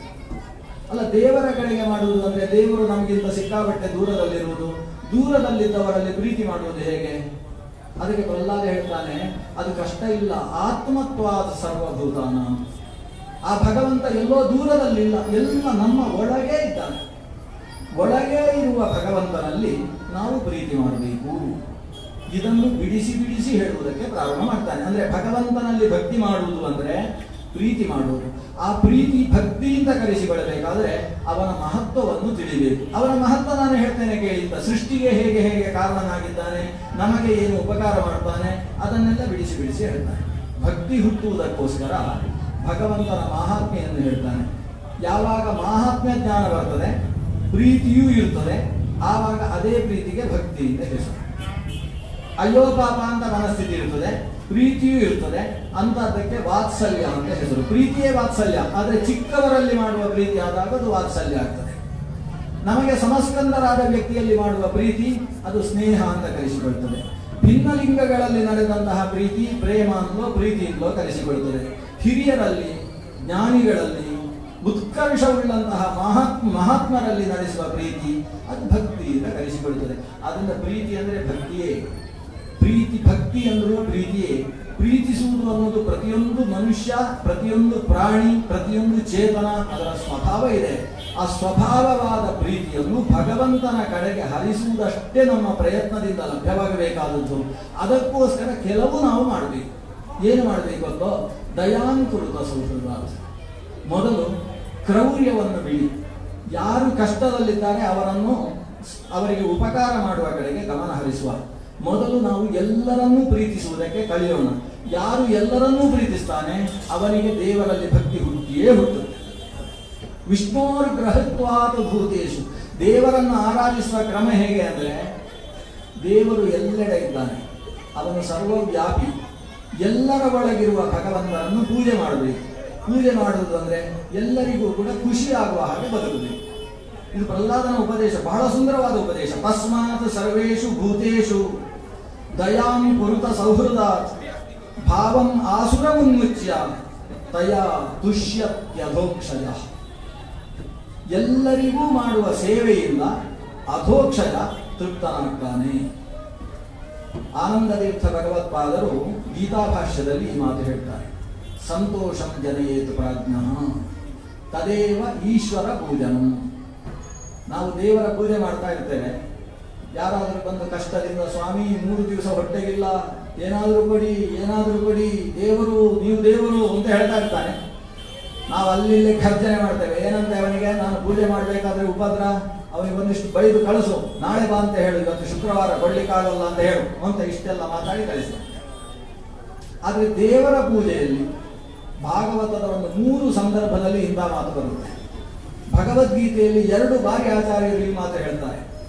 ಕಷ್ಟದಲ್ಲಿರುವ ವ್ಯಕ್ತಿಗೆ ಸ್ಪಂದಿಸುವಂತಹದ್ದು ಒಂದು ದೊಡ್ಡ ದೇವರ ಪೂಜೆ. ಆ ಪೂಜೆಯಿಂದ ವಂಚಿತರಾಗಬೇಕು. ನಿಮಗೆ ಕೊಡುವುದಕ್ಕೆ ಶಕ್ತಿ ಇಲ್ಲವೋ ಪ್ರೀತಿಯ ಮಾತನ್ನಾದರೂ ಹೇಳಿ, ಪ್ರೀತಿಯ ಮಾತಿನಿಂದಾದರೂ ಪೂಜೆ ಮಾಡಿ. ಮಾತು ಅನ್ನುವುದು ಪೂಜೆಗೆ ಒಂದು ಸಾಧನ, ದ್ರವ್ಯ ಅನ್ನುವುದು 2ನೆಯ ಸಾಧನ, ಮಂತ್ರ ಅನ್ನುವುದು 3ನೆಯ ಸಾಧನ. ಎಲ್ಲಿ ಮಾತಿನಿಂದಲೇ ಪೂಜೆ ಆಗ್ತದೆ ಅಲ್ಲಿ ಮಂತ್ರಗಳನ್ನು ಹೇಳಿಕೊಂಡು ಗಲಾಟೆ ಎಬ್ಬಿಸಬೇಡಿ. ಎಲ್ಲಿ ಮಂತ್ರದ ಮೂಲಕವಾಗಿ ಶಾಂತಿಯೋ ಅಲ್ಲಿ ಮಂತ್ರವನ್ನೇ ಉಪಯೋಗ ಮಾಡಿ. ವಿಧಿಬದ್ಧವಾದ ಪೂಜೆಯನ್ನು ನಡೆಸಿ. ಅದನ್ನು ಪ್ರಹ್ಲಾದರಾಜರು ಹೇಳ್ತಾರೆ. ಸರ್ವೇಷು ಭೂತೀಷು ದಯಾಂ ಕುರುತ. ಎಲ್ಲರಲ್ಲೂ ಸೌಹಾರ್ದವನ್ನು ಬೆಳೆಸಿಕೊಳ್ಳಿ, ದಯೆಯನ್ನು ಮಾಡಿ. ನಮ್ಮಲ್ಲಿ ದಯೆ ಹೇಗಿರ್ತದೆ ಅಂದರೆ, ಒಬ್ಬರು ಜಾರಿ ಬಿದ್ದರು ಅಂತ ಅಂದುಕೊಳ್ಳುವ. ಜಾರಿ ಬಿದ್ದವರನ್ನು ಎಬ್ಬಿಸುವುದು ದಯೆಯ ಅಭಿವ್ಯಕ್ತಿ. ದಯಾ ಅನ್ನುವ ಶಬ್ದ 16ನೇ ಅಧ್ಯಾಯದ ಭಗವದ್ಗೀತೆಯಲ್ಲಿ ಬಂತು. ದಯಾ ಭೂತೇಶ್ವರೋ ಮುಕ್ತಂ ಅಂತ ಬಂತು. ಅದಕ್ಕೆ ಗೀತಾ ವಿವೃತ್ತಿಯಲ್ಲಿ ರಾಯರು ಅರ್ಥ ಬರೀತಾರೆ. ದಯಾ ಉಪಚಿಕೀರ್ಷ. ದಯಾ ಅಂದರೆ ಮತ್ತೊಬ್ಬರಿಗೆ ಉಪಕಾರ ಮಾಡುವ ಬಯಕೆ. ಬಯಕೆ ಮಾತ್ರ ಇದ್ರೆ ದಯ ಆಗೋದಿಲ್ಲ. ಬಯಕೆ ಇದ್ದದ್ದನ್ನು ಕೃತಿಗೆ ತರಬೇಕು, ಆಗ ದಯ. ಜಾರಿದವನನ್ನು ನೋಡಿ ಇವೇನಂದು ಬರ್ತಾನೆ, ನಾನು ಯಾಕೆ ಎಬ್ಬಿಸಬೇಕು, ಅವರು ಜನ್ಮಾಂತರದ ಕರ್ಮದಿಂದ ಜಾರಿದ್ದಾರೆ, ನಾನು ಎಬ್ಬಿಸಿದರೆ ಕರ್ಮ ಸಿದ್ಧಾಂತಕ್ಕೆ ಬಾಧಕವಾಗುವುದಿಲ್ಲ ಅಂತ ಇವಾಗ ಗಟ್ಟಿ ಚಪ್ಪಳ ಹಾಕಿ ಕೂತಿದ್ದ. ಆದರೆ ನಿಜವಾಗಿ ಅವ ಏನು ಯೋಚನೆ ಮಾಡಬೇಕು, ಇವತ್ತು ಅವ ಜಾರಿದಾಗ ನಾನು ಎಬ್ಬಿಸಲಿಲ್ಲ, ಈ ಕರ್ಮ ನನಗೆ ಅಂಟಿಕೊಂಡು ನಾಳೆ ನಾನು ಜಾರಿದಾಗಲೂ ಯಾರು ಎಬ್ಬಿಸಲಿಕ್ಕಿಲ್ವಲ್ಲ ಅಂತ ಯೋಚಿಸಬೇಕು. ಇವನ ಆಲಸ್ಯದ ದೃಷ್ಟಿಯಿಂದ ಧರ್ಮಶಾಸ್ತ್ರ ಕರ್ಮ ಸಿದ್ಧಾಂತಗಳನ್ನು ತನಗೆ ಬೇಕಾದ ಹಾಗೆ ಹೇಗೋ ಎಳೆದು ಅರ್ಥ ಮಾಡುವಂತಹ ಒಂದು ರೀತಿಯ ಆಷಾಢಭೂತಿತನ ಮನುಷ್ಯನ ಧರ್ಮ ಪ್ರಜ್ಞೆಗೆ ಜವನಿಕೆಯಾಗಿ ಕೂತುಬಿಟ್ಟಿದೆ. ಅದನ್ನು ತೆಗೆದು ಬಿಸಾಡತಕ್ಕಂತಹ ಅನೇಕ ಉಪದೇಶವಾಣಿಗಳನ್ನು ಪ್ರಹ್ಲಾದರಾಜರು ನಮಗೋಸ್ಕರ ಅದನ್ನು ಶುಕಾಚಾರ್ಯರ ಬಾಯಿಯಲ್ಲಿ ಭಾಗವತದ 7ನೇ ಸ್ಕಂದದಲ್ಲಿ ನಿರೂಪಣೆ ಮಾಡಿದ್ದಾರೆ. ಇದರ ಮುಂದೆ ನರಸಿಂಹದೇವರು ಪ್ರಾದುರ್ಭೂತನಾದಾಗ ಏನು ಬೇಕಾದರೂ ಕೇಳು ಅಂತ ಪ್ರಹ್ಲಾದನಿಗೆ ಹೇಳಿದರೆ, ಏನೂ ಬೇಡ ಸ್ವಾಮಿ, ನಿನ್ನ ಹತ್ರ ಏನೋ ಸಿಗಬೇಕು ಅಂತ ನಾನು ಭಕ್ತಿ ಮಾಡಿದ್ದಲ್ಲ, ಅದು ಬೇಕು ಇದು ಬೇಕು ಅಂತ ಯಾರಾದರೂ ಭಕ್ತಿ ಮಾಡಿದರೆ ಅವನನ್ನು ಭಕ್ತ ಅಂತ ಕರೆಯುವುದಿಲ್ಲ, ಅವನನ್ನು ವ್ಯಾಪಾರಿ ಅಂತ ಕರೀತಾರೆ. ಯಸ್ಸ ಆಶಿಷ ಆಶಾಸ್ತೆ ನಸ ಭೃತ್ಯ ಸವೈ ವಣಿಕ್. ಆದ್ದರಿಂದ ನಾನು ವ್ಯಾಪಾರಿಯಾಗಿ ಬಂದದ್ದಲ್ಲ, ಭಕ್ತ. ಪರಸ್ಪರ ಪ್ರೀತಿ, ಪರಸ್ಪರ ಮಹಾತ್ಮೆ, ಅದು ನಮ್ಮನ್ನು ಎತ್ತಿ ಕಟ್ಟಬೇಕೇ ಹೊರತು, ಅಂಟಿಸಬೇಕೇ ಹೊರತು ಯಾವುದೋ ಆಕಾಂಕ್ಷೆಗಳಲ್ಲ. ಸ್ವಾಮಿ, ನೀನು ಏನಾದರೂ ಕೊಡಬೇಕು ಅಂತ ನಿನ್ನಲ್ಲಿ ಮನಸ್ಸಿದ್ರೆ ನನಗೆ ಇದನ್ನು ಕೊಡು. ಏನಂದ್ರೆ ಏನನ್ನಾದರೂ ನಿನ್ನಲ್ಲಿ ಕೇಳಬೇಕು ಅನ್ನುವ ಭಾವ ಹುಟ್ಟದೇ ಇರುವ ಹಾಗೆ ಮಾಡುವಷ್ಟೆ. ಕಾಮಾನಾಂ ಹೃದಯ ಸಂರೋಹಂ ಭವತಸ್ತು ವರಂ. ನನ್ನ ಮನಸ್ಸಿನಲ್ಲಿ ಲೌಕಿಕ ಕಾಮನೆಗಳು ಹುಟ್ಟದೇ ಇರುವ ಹಾಗೆ ಒಂದು ವರ ಕೊಡು ಸ್ವಾಮಿ ಅಂತ ಕೇಳಿದಂತಹ ಪರಮ ಭಾಗವತ. ಈ ರೀತಿಯ ನಡೆಯಿಂದ ನಮ್ಮಲ್ಲೂ ಕೂಡ ನಿಷ್ಕಾಮ ಭಾವನೆಯಿಂದ ಭಗವದ್ಭಕ್ತಿಯ ಒಂದು ಬೀಜವನ್ನು ಬಿತ್ತತಕ್ಕಂತಹ ದೊಡ್ಡ ಸಾಧನೆ ಅದು ರಾಜ ಪ್ರಹ್ಲಾದರ ಮೂಲಕವಾಗಿ ನಡೆದಿದೆ. ಅಂತಹ ರಾಜರ ವ್ಯಕ್ತಿತ್ವವನ್ನೇ ಮೈಗೂಡಿಸಿಕೊಂಡು ಸಾಕ್ಷಾತ್ ಪ್ರಹ್ಲಾದ ಸ್ವರೂಪದಲ್ಲಿ ನಿಂತಹ ಶ್ರೀ ರಾಘವೇಂದ್ರ ಗುರು ಸಾರ್ವಭೌಮರ ಈ ಉತ್ತರಾರಾಧನೆಯ ಪರ್ವಕಾಲದಲ್ಲಿ ಈ 4 ಮಾತುಗಳನ್ನು ಗುರುಗಳ ಅಂತರ್ಯಾಮಿಯಲ್ಲಿ ಸಮರ್ಪಣೆ ಮಾಡುವುದಕ್ಕೆ ಶ್ರದ್ಧೆಯಿಂದ ಕೇಳಿದ ನಿಮ್ಮೆಲ್ಲರ ಜೊತೆಗೆ ಭಗವಂತನಲ್ಲಿ ಅರ್ಪಿಸುವುದಕ್ಕೆ ಸಂತೋಷ ಆಗ್ತಾ ಇದೆ. ಶ್ರೀಕೃಷ್ಣಾರ್ಪಣಮಸ್ತು.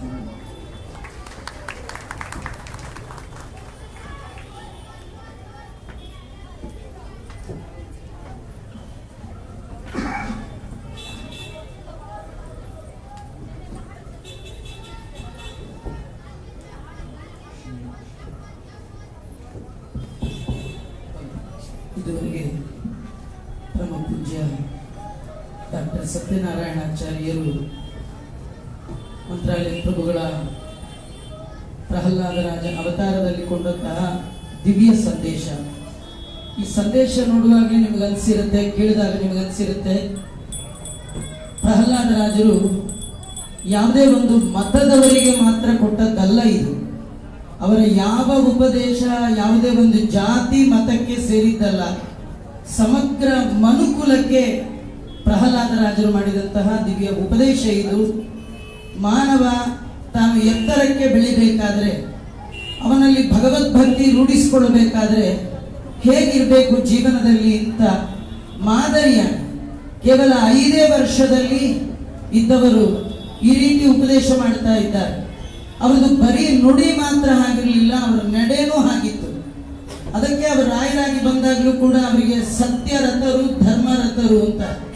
ಸತ್ಯ ಧರ್ಮರಥರಾದವರು ಕೇವಲ ರಾಘವೇಂದ್ರ ಸ್ವಾಮಿಗಳು ಮಾತ್ರ ಅಲ್ಲ, ವ್ಯಾಸರಾಜರು ಮಾತ್ರ ಅಲ್ಲ, ಪ್ರಹ್ಲಾದರಾಜರು. ಅವರ ನಡೆಯಲ್ಲಿ ಹೇಗೆ ಧರ್ಮ, ನುಡಿಯಲ್ಲಿ ಹೇಗೆ ಸತ್ಯ, ತಾವು ನಡೆದು ನುಡಿದರೋ ಅದನ್ನು ಜಗತ್ತಿಗೆ ತೋರಿಸಿಕೊಟ್ಟ ಮಹಾನುಭಾವರು. ಅವರ ನಡೆಯ ನುಡಿಯ ಬಗ್ಗೆ ತಿಳಿಯಬೇಕಾದರೆ ಇಂತಹ ಆಚಾರ್ಯರ ಮುಖಾರವಿಂದದಲ್ಲೇ ನಾವು ಕೇಳಬೇಕು. ಕಾರಣ, ಸಾಮಾನ್ಯ ಪ್ರವಚನ ಮಾಡುವಾಗ ಪ್ರವಚನ ಕಾಲಕ್ಕೆ ಎಷ್ಟು ಬೇಕೋ ಅಷ್ಟನ್ನ ಮಾತ್ರ ಅಧ್ಯಯನ ಮಾಡಿ ನಿಮ್ಮ ಮುಂದೆ ಅದನ್ನು ಒಪ್ಪಿಸಿ ಹೋಗುವಂಥದ್ದು ಸಾಮಾನ್ಯ. ಆದರೆ ನಿರಂತರ ಪಾಠ ಪ್ರವಚನದಲ್ಲಿ ತೊಡಗಿಸಿಕೊಂಡ ಕೆಲವರು ಮಾತ್ರ ಅಸ್ಖಲಿತವಾಗಿ ನಿಸ್ಸಂಶಯ ಆಗುವ ರೀತಿಯಲ್ಲಿ ಕೇಳುವವರ ಹೃದಯ ಮನ ಮುಟ್ಟುವಂತೆ ಅವರ ಉಪದೇಶಗಳನ್ನ ಹೇಳಲಿಕ್ಕೆ ಸಾಧ್ಯ. ಆ ನಿಟ್ಟಿನಲ್ಲಿ ಪೂಜ್ಯ ಆಚಾರ್ಯರು ನಿರೂಪಣಾ ಶೈಲಿಯಲ್ಲಿ ಅತಿಯಾದ ಸ್ಪಷ್ಟತೆ ಎದ್ದೆದ್ದು ಕಾಣ್ತಿತ್ತು. ವೈದುಷ್ಯಪೂರ್ಣವಾದ ಉಪನ್ಯಾಸದಿಂದ ಗುರುರಾಜರನ್ನ ಸಂತೋಷಗೊಳಿಸಿ ಆ ಮೂಲಕ ನಮ್ಮೆಲ್ಲರನ್ನು ಅನುಗ್ರಹಿಸಿದಂತಹ ಪೂಜ್ಯ ಆಚಾರ್ಯರಿಗೆ ಶ್ರೀಮಠದ ಎಲ್ಲ ಪದಾಧಿಕಾರಿಗಳ ಪರವಾಗಿ ಹಾಗೂ ಶ್ರೋತೃವರ್ಗದ ಪರವಾಗಿ ವೈಯಕ್ತಿಕವಾಗಿಯೂ ಕೂಡ ಶಿರಸಾಷ್ಟಾಂಗ ನಮಸ್ಕಾರಗಳೊಂದಿಗೆ ಈ ಸಣ್ಣ ತುಳಸಿ ದಳವನ್ನು ಅರ್ಪಣೆ ಮಾಡ್ತಾ ಇದ್ದೇವೆ. ಸ್ವೀಕಾರ ಮಾಡಿ ಆಚಾರ್ಯರು ಅನುಗ್ರಹಿಸಬೇಕು ಅಂತ ಈ ಮೂಲಕ ಪ್ರಾರ್ಥನೆ. ಇದಾದ ನಂತರ ಇದೇ ವೇದಿಕೆಯಲ್ಲಿ ಸಾಂಸ್ಕೃತಿಕ ಕಾರ್ಯಕ್ರಮ ನಡೆಯುತ್ತಿದೆ. ಎಲ್ಲ ಭಗವದ್ ಭಕ್ತರು ಕೂಡ, ಗುರುರಾಜರ ಭಕ್ತರು ಕೂಡ ಆ ಕಾರ್ಯಕ್ರಮದಲ್ಲಿ ಭಾಗವಹಿಸಬೇಕು. ಅದರ ವಿವರಣೆಯನ್ನ ನರಸಿಂಹಮೂರ್ತಿಗಳು ಕೊಡ್ತಾರೆ.